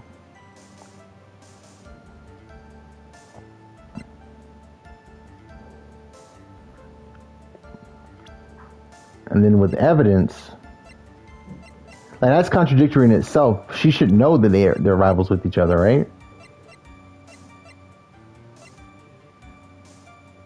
But I don't know if being rivals is enough to kill somebody. But that's what people were saying going into this this whole case. And this is what Gumshoe was saying, but Gumshoe's not very bright. We'll try the profiles, why not? I mean, just kind of process some elimination here. It's not right. Okay. What is this crucial piece that I'm missing right here? Turn off during the fight with Corda.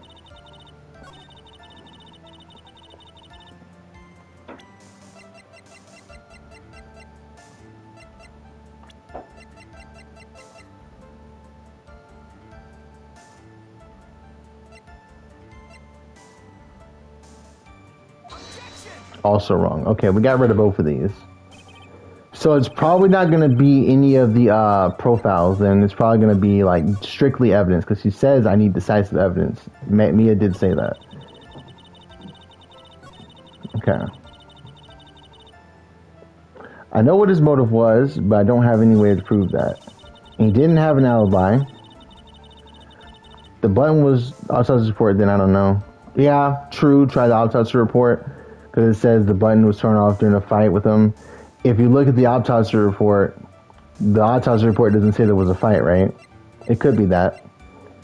Strangled with a... Yeah, it doesn't say that there was a scuffle. It would have said that. I feel like in every single, like, autopsy report that we've had, especially in the last case at the end of the other game, they would say that there was some sort of scuffle.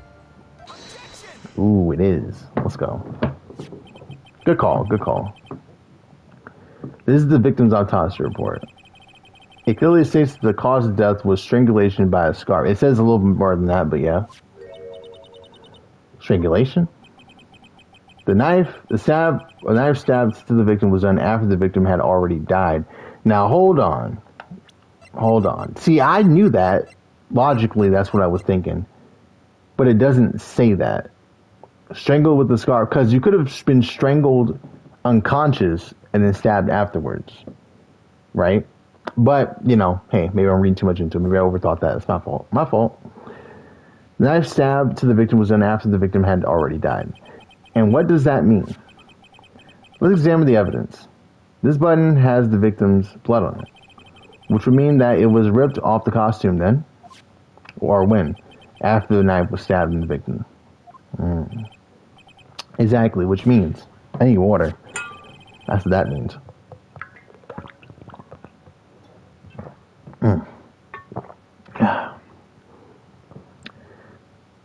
It is impossible that this victim, or that this button, was torn off during the victim's final struggle. Yep. Because the victim was strangled to death in the fight.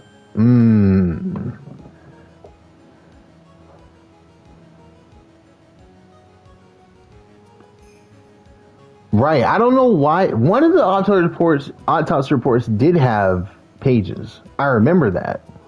This one doesn't. I think that last case in the first game was made after the original first game, though. So I think that's why it has that and the other ones don't. That's right, Miss Andrews. There's no way this button was ripped off during the struggle. This button was consciously pulled off the victim's body, or a victim's already dead body. Okay. Order. Do you object to order? What does it mean to this, right? So what if the button was torn off the victim, or torn off the body after the victim had already died? What does that change? Well, the one you're thinking of, The Rise of the Ashes, so yeah, that one was made after the original series release. A sort of whole patching episode. True. What does that change? Let me ask you one simple question, Mr. Edgeworth. Why was the button torn off? What purpose did that serve? What purpose? We know that this button was torn off during the fight. Or not torn off during the fight. So the murderer took the time and effort to purposely rip this off the victim's body. That would mean that the murderer had something in mind, wouldn't it? Mr. Wright, does this mean you know what the murderer wanted to do with the button? What was it? Let's go ahead and save our progress again. To have a memento of the crime? No. To pin the crime on guard? Absolutely. To destroy evidence? No, because it didn't get destroyed, because it's found in his Hakama.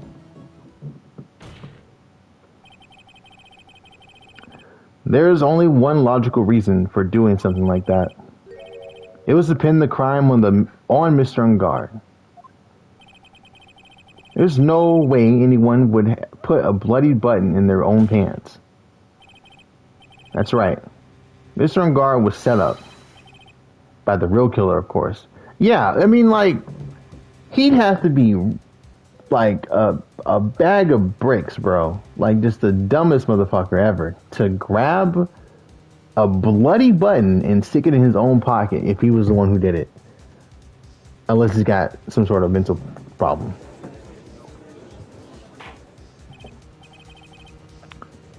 And the real murderer is... Well, Mr. Wright, who in the world is the real killer then? True. I mean, he comes off as kind of slow, finally. I can't believe I managed to bring this trial all the way up to this point. Phoenix. Can't let your guard down yet, not until the very end. Real killer, the person who planned to frame Mr. Ungard, is... Profiles... It's got to be her. That's what our whole premise is.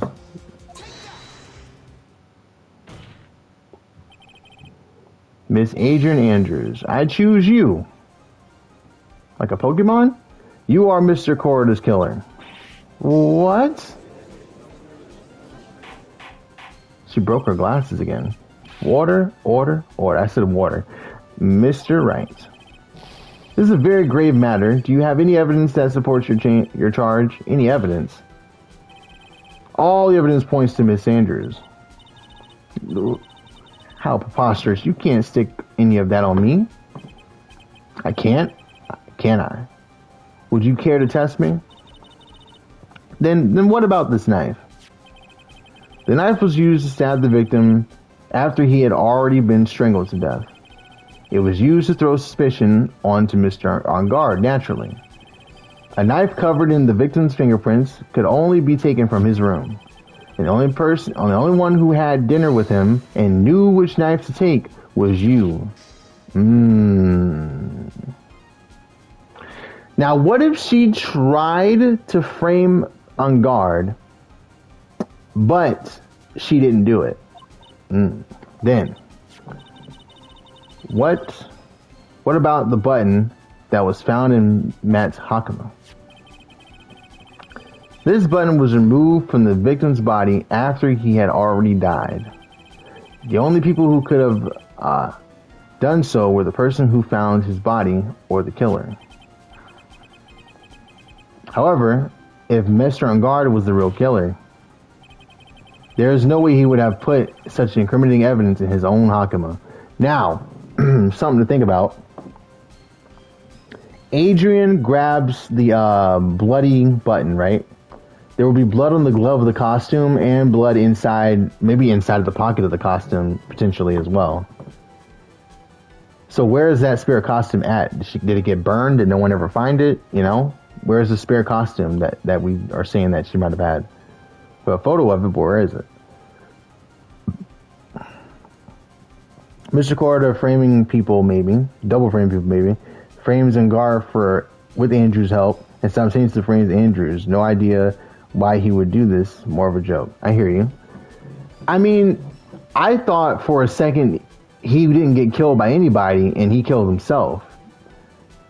Like, maybe he tied that necktie around his own neck super tight and just kind of left it there and was sitting down drinking tomato juice and then eventually passed unconscious. Kind of like, almost like hanging himself, but in a different way because he had no rope to hang with. And then Adrian was like, how about I stay on guard did it for whatever fucking reason? Why the hell would she do that? That doesn't make sense, right? That's why I was like, nah, it can't be that.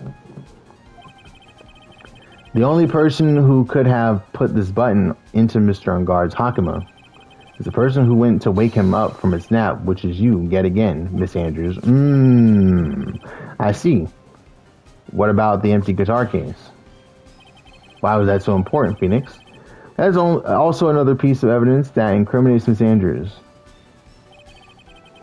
The costume was used to hide the real killer's identity as they fled the crime scene. Now, who could have known that there was such a costume inside the guitar case?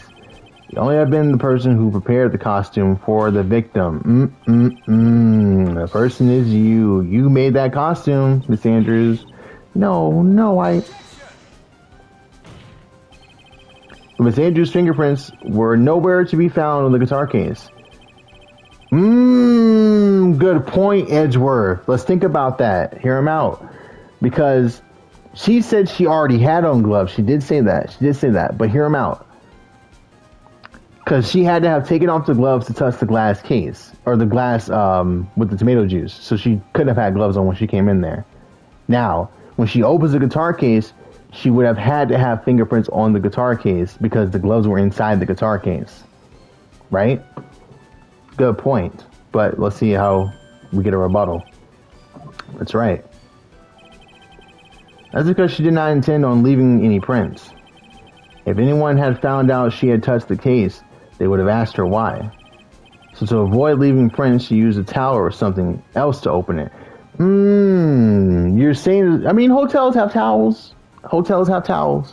That's not a reach. They do be having towels. But the glass tomato juice is a different story. Miss Andrews purposely left her fingerprints on the glass to show that, yes, indeed, she was the classic dazed discoverer of a dead body. So she's playing dumb, is what he's saying. She's playing like she's dazed. So for her to be dazed, why would she be so careful in the crime scene to not touch anything? Well, she wasn't careful because she was dazed, so she touched the glass. Because naturally, if you touch a glass, fingerprints are going to be on it. Okay. Damn. And to top it all off, there is this photo. A photo of the killer as they exit the scene of the crime. No reasonable person on earth can believe this nickel samurai is Mr. Ungard. He would be much too short for his own costume if it was him. True. Especially speaking of how tall people are, Miss Andrews, you're also kind of short in stature, are you not? Please, stop. Well, how about it, Miss Andrews? I've got her this time. Miss Andrews. I refuse to testify. What was that? There's a law. It says I can't be forced to testify about something if it can incriminate me. Ooh, she be reading law books and shit? Wait a minute. She do got glasses. Well, yes. You're absolutely correct, Miss Andrews. The law does provide us with a way to avoid self-incrimination by allowing a witness to not testify if the testimony can cause damage to themselves. What? Pleading the fifth is not something most people would think to do on the spot. But she's not most people, bro. Actually, thinking back to yesterday in Mr. Unguard's room, Adrian Andrews. Oh shit. Yes? Think hard about what we just discussed. Think hard about what we just discussed. Understood? Hold on. So she told her about pleading the fifth. Okay. But Von Karma wanted to win. So maybe she told Andrews what to do, and now Andrews is attached to Von Karma.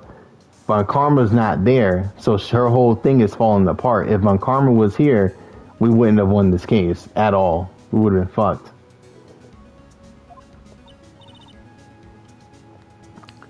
All right. That's it. That's when Francisca planted this idea into her head. She must have told Miss Andrews to not testify if things looked bad. Did a good job proving everything up to this point, Phoenix. But there's still one thing you haven't done. Something I haven't done? What's wrong, Wright? Are you finished already? Run out of evidence?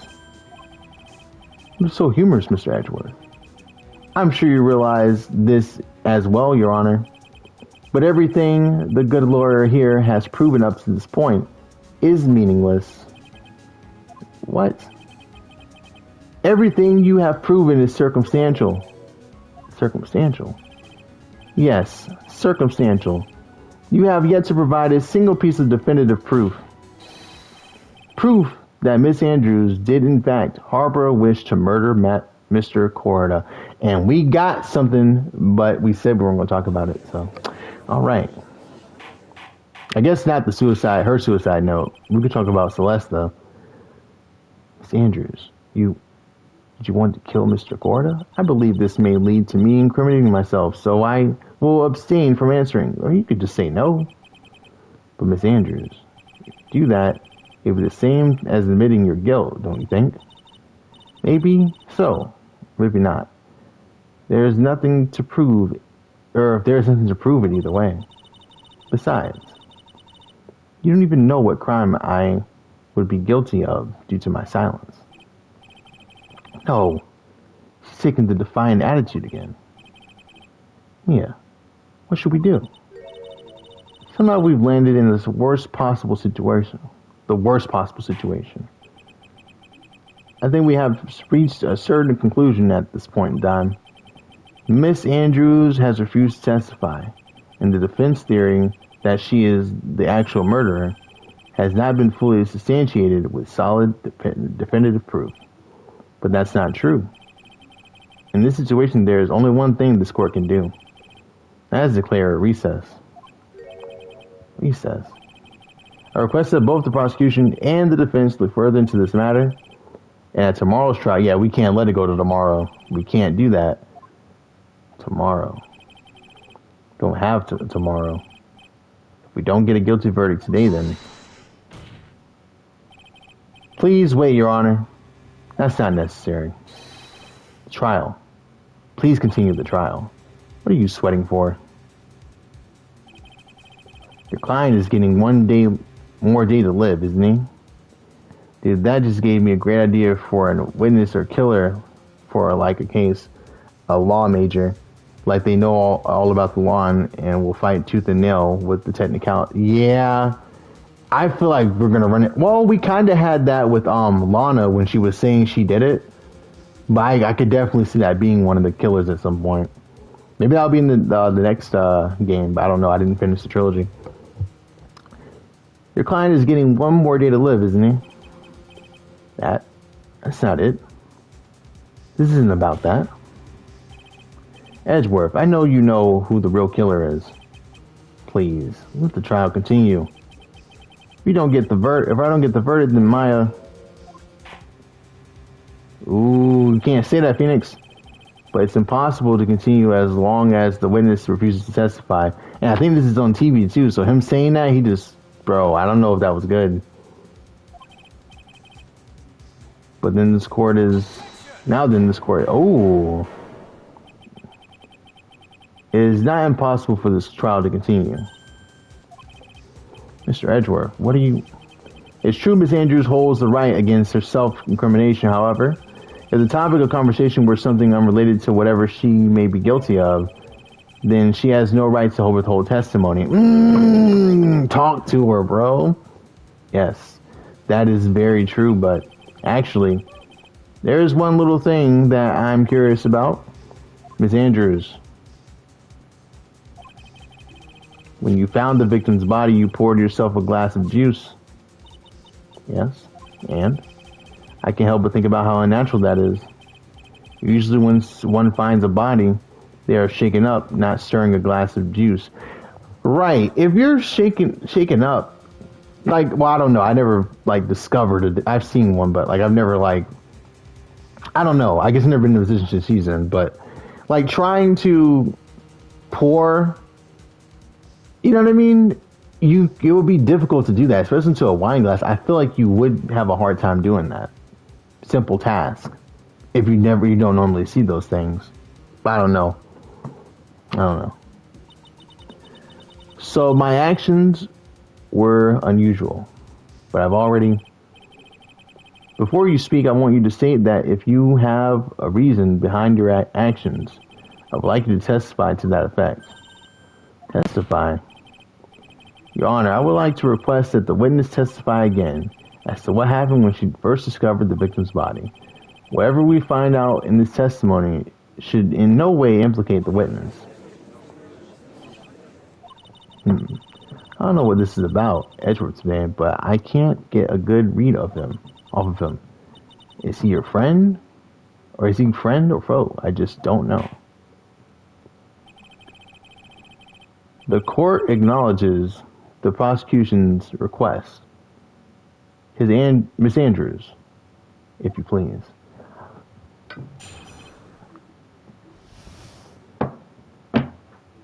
When I found the body, that glass of juice, I didn't really pour it for myself. I was surprised when I walked into the room and saw it in that messy Wright. And Juan, he was sitting slumped over it, tired looking in the corner. When I saw him sitting like that, the thought that he was dead didn't cross my mind. To be honest, I thought he had just fainted or something. So I went to pour him some juice. But I realized that he was dead. That's when I knocked the flower vase over.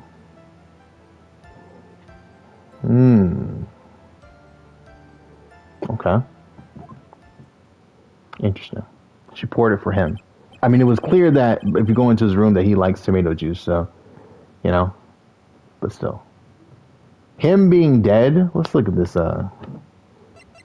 because obviously she's not telling the truth, right? But you walk in, right? You walk in the room, la-di-da, right? La-di-da-di-da. And you see this shit right here. Okay? You're gonna pour him what? You're gonna pour him some juice? Like, slumped over, knife in the chest. You're gonna pour him some juice. Alright. Okay. So you poured that glass of juice for the victim. Why didn't you say that in your earlier testimony? I didn't think I needed to include something so trivial. Phoenix, please be careful here. If you can't find anything wrong with this testimony, then there's nothing left. I know. Edgeworth. What the heck is going on with that brain of yours?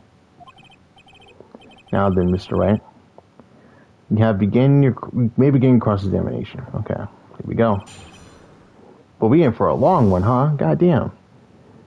When I found the body, that glass of juice, I didn't really pour it for myself. Okay? Why'd you lie about it? But there wasn't anyone else in the room, right? Of course not. And who did you pour it for? Mr. Wright, there's a rhyme and reason for everything. Can you just wait a little longer for it to be revealed to you? In other words, Wright, be quiet and listen. Precisely. Couldn't have said it better myself. I was surprised when I walked into the room and saw it was in that messy state. I said messy rate. What the fuck? Okay. So it was a mess. Are you sure it wasn't messy because of your fight with Mr. Corda? I understand your frustrations at not being able to prove your theory. However, before you go accusing people of crimes, go find yourself some evidence. And then, what did you see next, witness? And Juan, he was sitting, slumped over and tired looking in the corner. Slumped over. Yes. He was just sitting there with his head tilted forward, eyes closed. He really looked like he was sleeping. He just mirrored, or did that right there sound a little odd? That's where we got to present at. When I saw him sitting like that, the thought that he was dead didn't cross my mind. Then what did cross your mind? I thought maybe he had smashed everything up in anger because he lost the Grand Prix. Okay. And then felt tired after his rampage, so he decided to take a nap. Anyways, that's what I thought. I see. So you didn't think he was dead at all? To be honest, I thought he had just fainted or something. So I went to pour him some juice. Why would you pour juice for somebody who was out cold? How are they going to drink when they're out cold? I guess after you wake them up. I mean, after you wake them up, you would get them something to drink because they hardly asked for something. They'd probably be parched. We wouldn't give them something to drink while they're unconscious. It's just weird. You thought he fainted. I thought he was asleep at first. But then the room was in such a messy state. She keeps saying messy state phrase. She said it twice now. It's like she's trying to hold certain words that are important to her so that we don't think about anything else but what she's saying. I thought maybe he had gotten into a fight with someone. And that's when you went to pour the glass of juice. Yes. He always has a hard time waking up. So Juan always has a glass of tomato juice to drink. I see. Then after that, what happened next? But according to her testimony, there wouldn't be a knife. Yet there is. If it was there, she would have known he was dead, since people don't nap with knives in their chest. Exactly. That's where we got to present the photo. Or the knife. And after that, what happened next? I'm trying to get her to add more like stuff. That's why I'm pressing her, just in case she gives me more information to work with in the future. When I realized that he was dead, that's when I knocked the flower vase over. And how did you come to realize that he was in fact dead? I shook him over and over, and I never got a response. See, that doesn't make sense. So I set the glass down on the dresser and tried to take his pulse. I was shocked and staggered backward and knocked the flower vase over. So that's what happened. Yes. This is what it all comes down to, huh? This is the absolute end of both sides, and Adrian is letting her guard down. Phoenix, now is our best chance to kill this prosecution's case. Isn't that a bit harsh, Miss Andrews? Will you tell us the truth this time? So it's probably got to be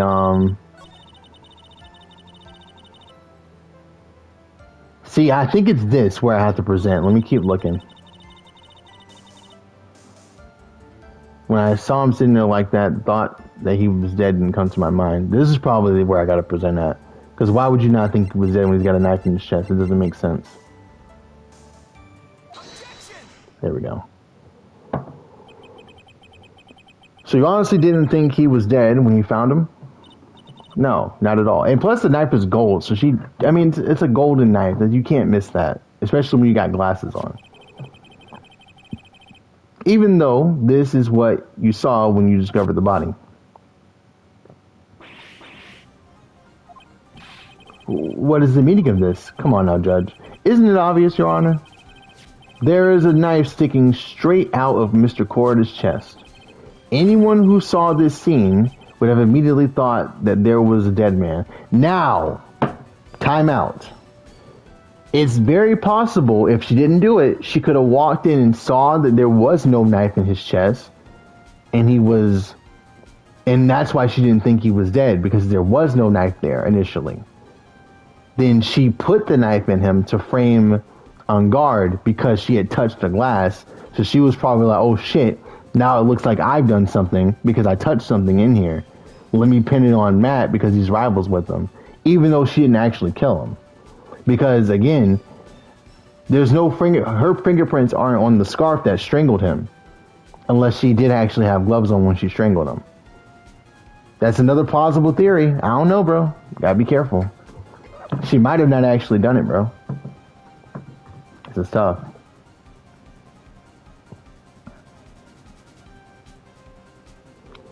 Alright. Anyone who saw this scene would have immediately thought that here was a dead man. You see, not a single person in the world would mistake this for someone who fainted. And then so nonchalantly pour something to drink. Your point is, it's Andrews. Testimony just now, it was all one giant lie. How many pairs of glasses you got, Miss Andrews? And your lies has proven one thing very clear. That you are the real killer. No! Sorry. And just like that, I lost all 10 of my viewers. It looks like the defense has somehow brought the ugly truth to light. The defendant, Mr. Mountain Guard, is not guilty after all. But that's impossible. You're wrong. It's Andrews. Try to have some composure. It wasn't me. It wasn't me, I tell you. All 11, I have 11 of them? True. Type shit. It was Matt, I swear it. He's the one who killed Juan. But you were the one who refused to testify, and your reason for not doing so was that you might end up incriminating yourself. Then that's because it's Andrews. I will give you one last chance. What exactly are you hiding that may incriminate you? I refuse to testify. What's wrong with this lady? Then there is no need for this court to continue any further. Mr. Mountain Guard's innocence has been clearly demonstrated. My bad. It is, or is it over? Have we found the truth at last? What's wrong, Phoenix? Usually the real killer confesses his or her. Yeah, they do. And now that I think about it, this is the first time someone hasn't. Now then, I would like to hand down my verdict for Mr. Mountain Guard. Ooh. Your Honor, the prosecution feels that it would be premature to pass down a verdict at this time. What? The reason is quite simple. The witness has yet to speak the absolute real truth. That's true.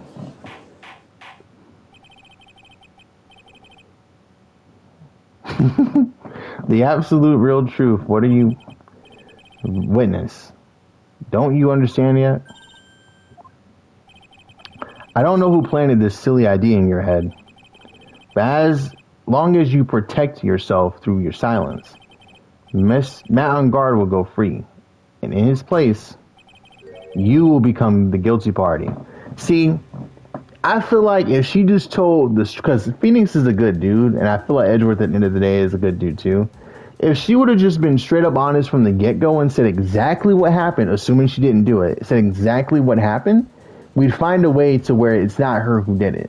But she keeps lying, so it just looks like it's her who did it. If she didn't do it, you will become the guilty party. That's a lie. I don't believe you. What? I was told if I spoke, then it would be all over, and Matt would never be declared guilty. What in the world is she talking about? Has she lost it? I can't speak about it. I'm too scared. She is only lying because her mommy Francesca told her to. It's Francisca Boncarma. I said Francesca. Don't you remember, Phoenix? Miss Andrews lives by gripping tightly onto the words of another. Because she doesn't have the strength to believe in herself. Then right now, Miss Andrews is. Yesterday, she was tossed a lifesaver by Miss Boncarma. Maybe we have to talk about the Celeste thing. Maybe she feels like she's responsible for Celeste killing herself because maybe on the note, it was actually her fault. Or no, timeout. She didn't try to get her to kill herself, per se. But the reason why Celeste says she did it has something to do with her. So she's still struggling with that codependency because she needs to find a way to where, like, to deal with that guilt, you know? Like, some people need to learn how to deal with things on their own sometimes. But sometimes they need help to learn how to deal with things on their own, which is weird to say, but, you know. Don't say a word no matter what happens. If you do, Mountain Guard will be acquitted. Mr. Andrews undyingly believes in those words right now and is clinging on to them. Then what should we do?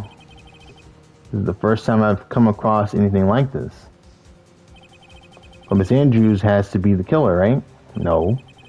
All we have to do now is get our not guilty. That is my only priority.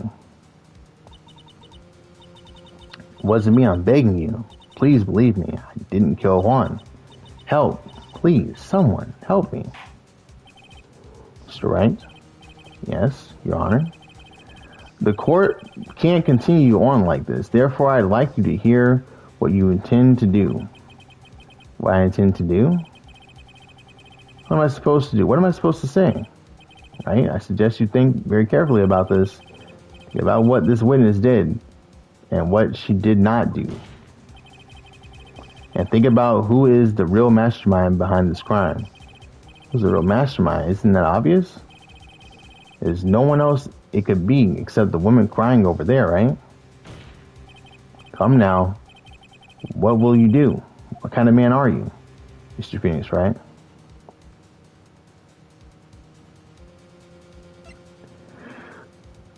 I'm going to make her testify.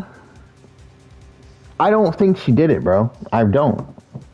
Because that, again, like I said before, with the Cyclops thing, even though we didn't ask her about it, she said she didn't kill him. While we were using the Cyclops thing, which you're supposed to tell the truth when the Magatama's out. You're supposed to tell the truth. So why would she say she didn't do it when that was being used? She's probably lying to protect Matt, like she's saying, but to this extent, it's crazy. I don't know. And we have to get the not guilty verdict to save Maya, but dramatic irony, Phoenix doesn't know that Maya probably escaped and she's saved. So, let me go ahead and save. Gonna make you testify.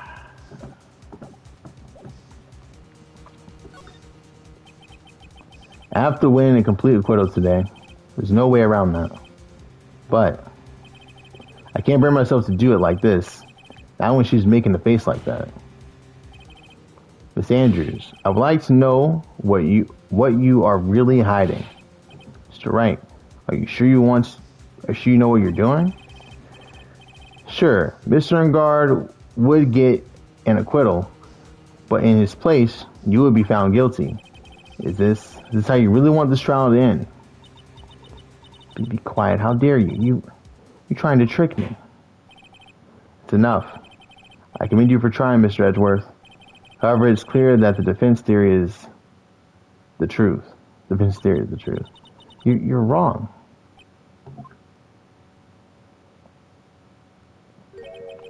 What a shame. I had hoped things wouldn't come to this, however. What is this, Mr. Edgeworth? Miss Andrews, since you absolutely refuse to testify, it falls on my shoulders to disclose this to the court. Stop. Mr. Edgeworth. Ooh, you're fucked up, Edgeworth, but I get it. This witness, how should I put this? She has an illness. What? And because of this illness, she has tried to commit suicide in the past. Damn, you're crazy. Stop. Please stop. No matter how much you want to hide it, it's no use. I have the evidence right here.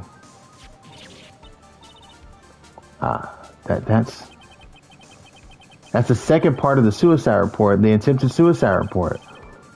What will you do now, witness? You know what I'm talking about, don't you?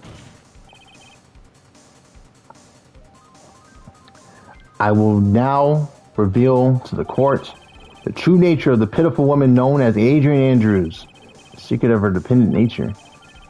Having other people know about it scares her more than anything else in this world. Please stop, I beg you. If people find out, how?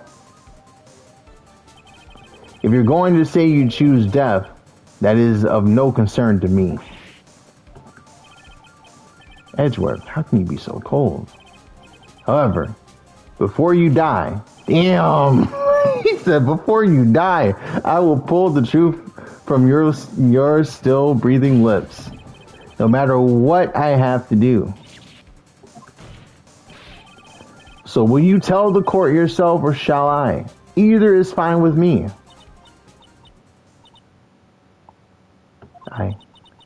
I'll talk, but please help me. Here we go. Nothing matters anymore. Here we go. I killed Matt. I stabbed him in the chest, and I strangled him. It was me. Oh, that's not what she said. When I first saw him, I really thought he had fainted, honest. When I realized he was dead, that was when I formulated my plan. Once I made sure there was no one in the hallway, I made a dash back to Matt's room. Then I stabbed Juan's body with the knife and ripped off the button. Just when I finished and was returning to Matt's room, I had a bit more of an inconvenience. And that's why I ended up using the Nickel Samurai costume. Stabbed the body. With the knife? Why would you do that? Isn't it obvious? To pin the blame on a certain person. A certain cowardly man. What do you mean by all of this? It might take this court a little while to understand, but this is the truth. The real killer is Matt. That scumbag of a man. I'll never forgive him. He's trying to escape his guilt again, just like last time. So Miss Andrews stabbed the victim, Juan Corda, in the chest with the knife. So another theory I had earlier was that she had tried to pin it on Matt because Matt was going to get away. But I didn't really have anything to go off on that. But now that she's saying it, okay, let's see where this goes. However, she didn't do it with murder in mind. She did it with the intent of framing Matt on guard for the murder. And this is her crime. What? How is this possible? I mean, wasn't Miss Andrews supposed to be a murderer, the real murderer? Mr. Wright, please get over your shocking comments to cross-examination. Now, I'm not going to dive too deep into this story, but I remember one time I had to be a very, very harsh person to help someone deal with the harsh reality they were going through. And looking back on it, every time I think about it, I'm like, damn, I was kind of a dick. But at the same time, like what Edris is doing here, at least it seems like now it helped them. But I don't know. Sometimes it's what you got to do, man. Sometimes you can't be nice all the time, right? Different people respond to different things, and sometimes the nice thing doesn't seem so nice. Sometimes you got to carry the burden for somebody else, you know, to make them deal with something that they're trying to avoid. My crime. When I first saw him,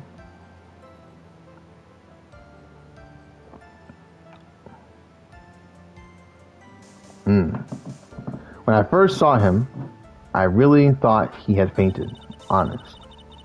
Okay, so we're gonna press all of these. I don't think we're gonna have to present anything for this last thing. But you could tell from the state of the room, the state the room was in, that there must have been a fight. Are you telling the truth when you say that you did not know he was dead? He had a scarf tied around his neck. But that scarf is part of the Jammin' Ninja's costume, so I didn't think anything about it was strange. His head was also tilted down a bit, so I couldn't see his face that well. That's why I thought I'd wake him up and went to pour the juice. So she really did pour the juice. Okay. When I realized he was dead, that was when I formulated my plan. What is this plan you had? I knew right away the murderer was Matt. I knew because Juan, he was going to expose Matt's weakest weak point in the world. What Matt did to stop Juan and silence him for good. Ooh, wait a minute. What if Matt is actually the reason Celeste died? Because Matt knew about Celeste. So what if Matt was the reason she ended up taking her life? And Juan knew this, or whatever, and he was going to expose that. And Miss Andrews knew about it too, so she was like, yeah, absolutely expose him for that. And she helped him set up the press conference to expose Matt. And then Matt was like, oh, hell no. How about you die? So, kills him. But there was no way to prove that he did it. So she made sure there was evidence that he did it. So Matt did this to stop Juan and silence him for good. That's when I thought I should forge some evidence and pin this crime on Matt. So the forged pieces of evidence were the knife and the button. The first thing that came to mind was to plant the knife. Once I made sure there was no one in the hallway, I made a dash to Matt's room. That was so you can get the knife, correct? The knife Matt used at dinner had his fingerprints all over it. I thought if I used that, then the police would certainly turn their eyes towards him. Matt was napping with his costume on at the time. I slipped in and took the knife and returned to the scene of the crime. And then I stabbed Juan's dead body with the knife and ripped off the button. So you were the one who stabbed the victim with the knife? It gives me goosebumps to think about it now. What a horrible thing I did. But at the time, I couldn't control my body. It moved on its own. Then when I stabbed Juan's dead body, I suddenly realized something. If I used the button somehow, I could make make Matt look even more suspect. But you thought to rip one of the buttons off and plant it in Mr. Ungar's Hakama. Yes, that's what I had planned to do. But things never go that smoothly, do they? Oh, never. Absolutely not. Just when I finished and was returning to Matt's room, I had a bit of an inconvenience.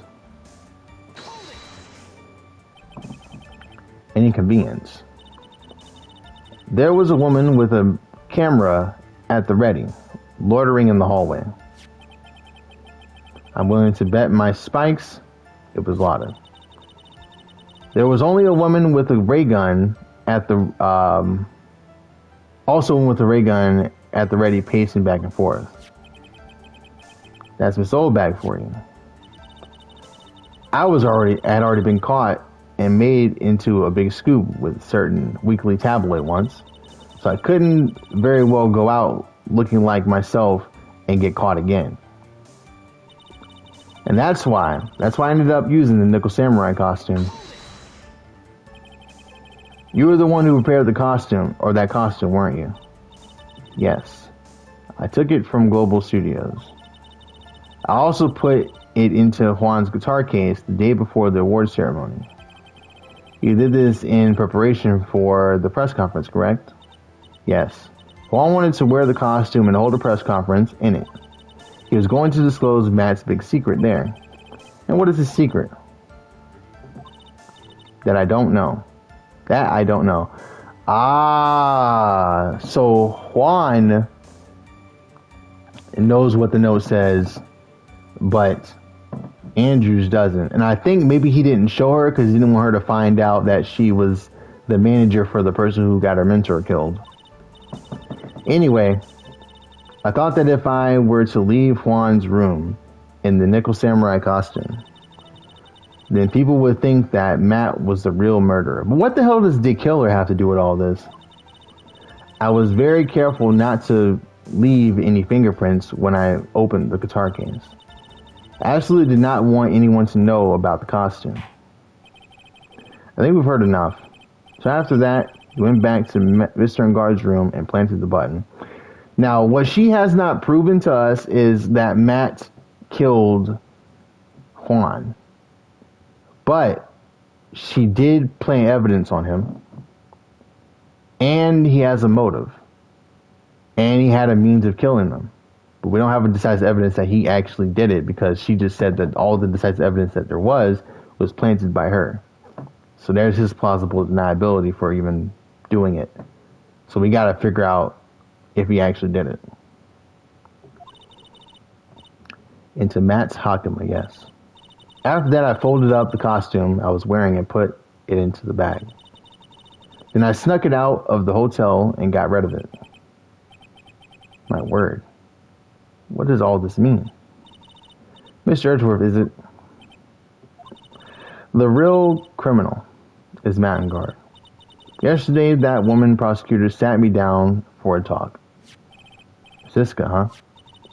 She said that I should under no circumstances confess to what I had done. That if I kept quiet, that Matt would be found guilty for sure. I had no choice but to believe in her words. Well, Francisca is on a three trial losing streak. I don't know if you knew, so she be right sometimes, but she is most certainly wrong this time. What this witness has done is clearly unlawful. However, as long as her testimony stands, we can be certain that she is not the real killer. Wait, Your Honor, the defense still... Right. It's pointless. At this point in time, it is not possible to indict Miss Andrews or anything. Yes, exactly. There isn't a single piece of evidence that points to her as the murderer. Cross-examination of this witness is over, and so is today's trial. You couldn't establish that the witness was the culprit. Please let it go, Mr. Wright. But, Mr. Edgeworth, please place Miss Andrews under arrest for further questioning. Understood, Your Honor. Prosecution will arrange for a detention immediately. That is all. Court is adjourned for today. Where did the judge go? Where did the judge go?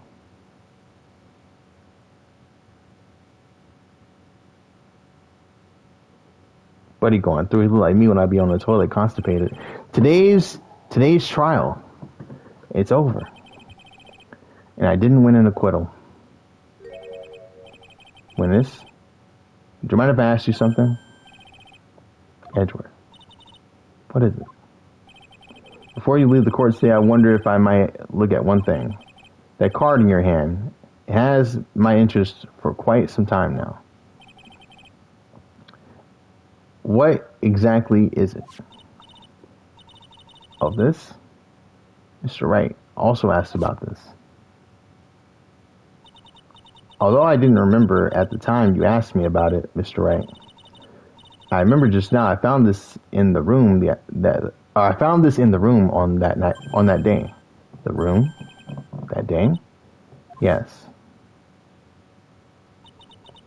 I found this card when I discovered Juan's body. It was lying there right next to him.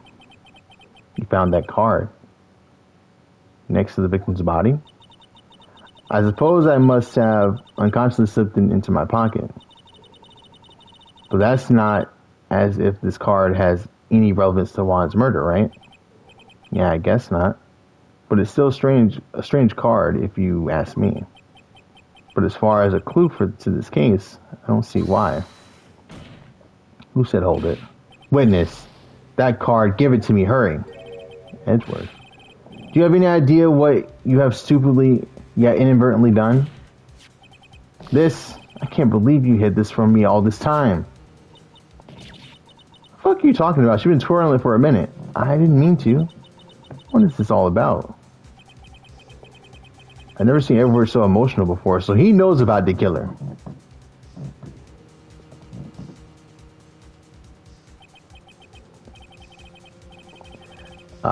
That card. What in the world is it? And what does it mean? I just see a seashell. I don't know what it's supposed to be.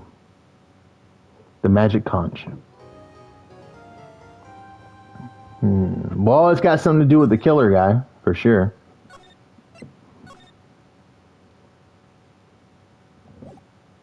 But as far as we know, Maya is dead, bro. Edgeworth knows the killer because he is the killer. Ooh, spooky. Alright, guys. That was a fucking long-ass stream. But it was a good one. That was probably the best episode so far. If you enjoyed it, hit me with the like. Please. A lot of y'all hung out for a hot minute, so you must have liked something about the stream. So, please hit the like button. I'd appreciate that. And I think the next time we stream, I actually don't know what day that'll be. But I feel like we got a ways to go. So, see y'all later. Have a nice night.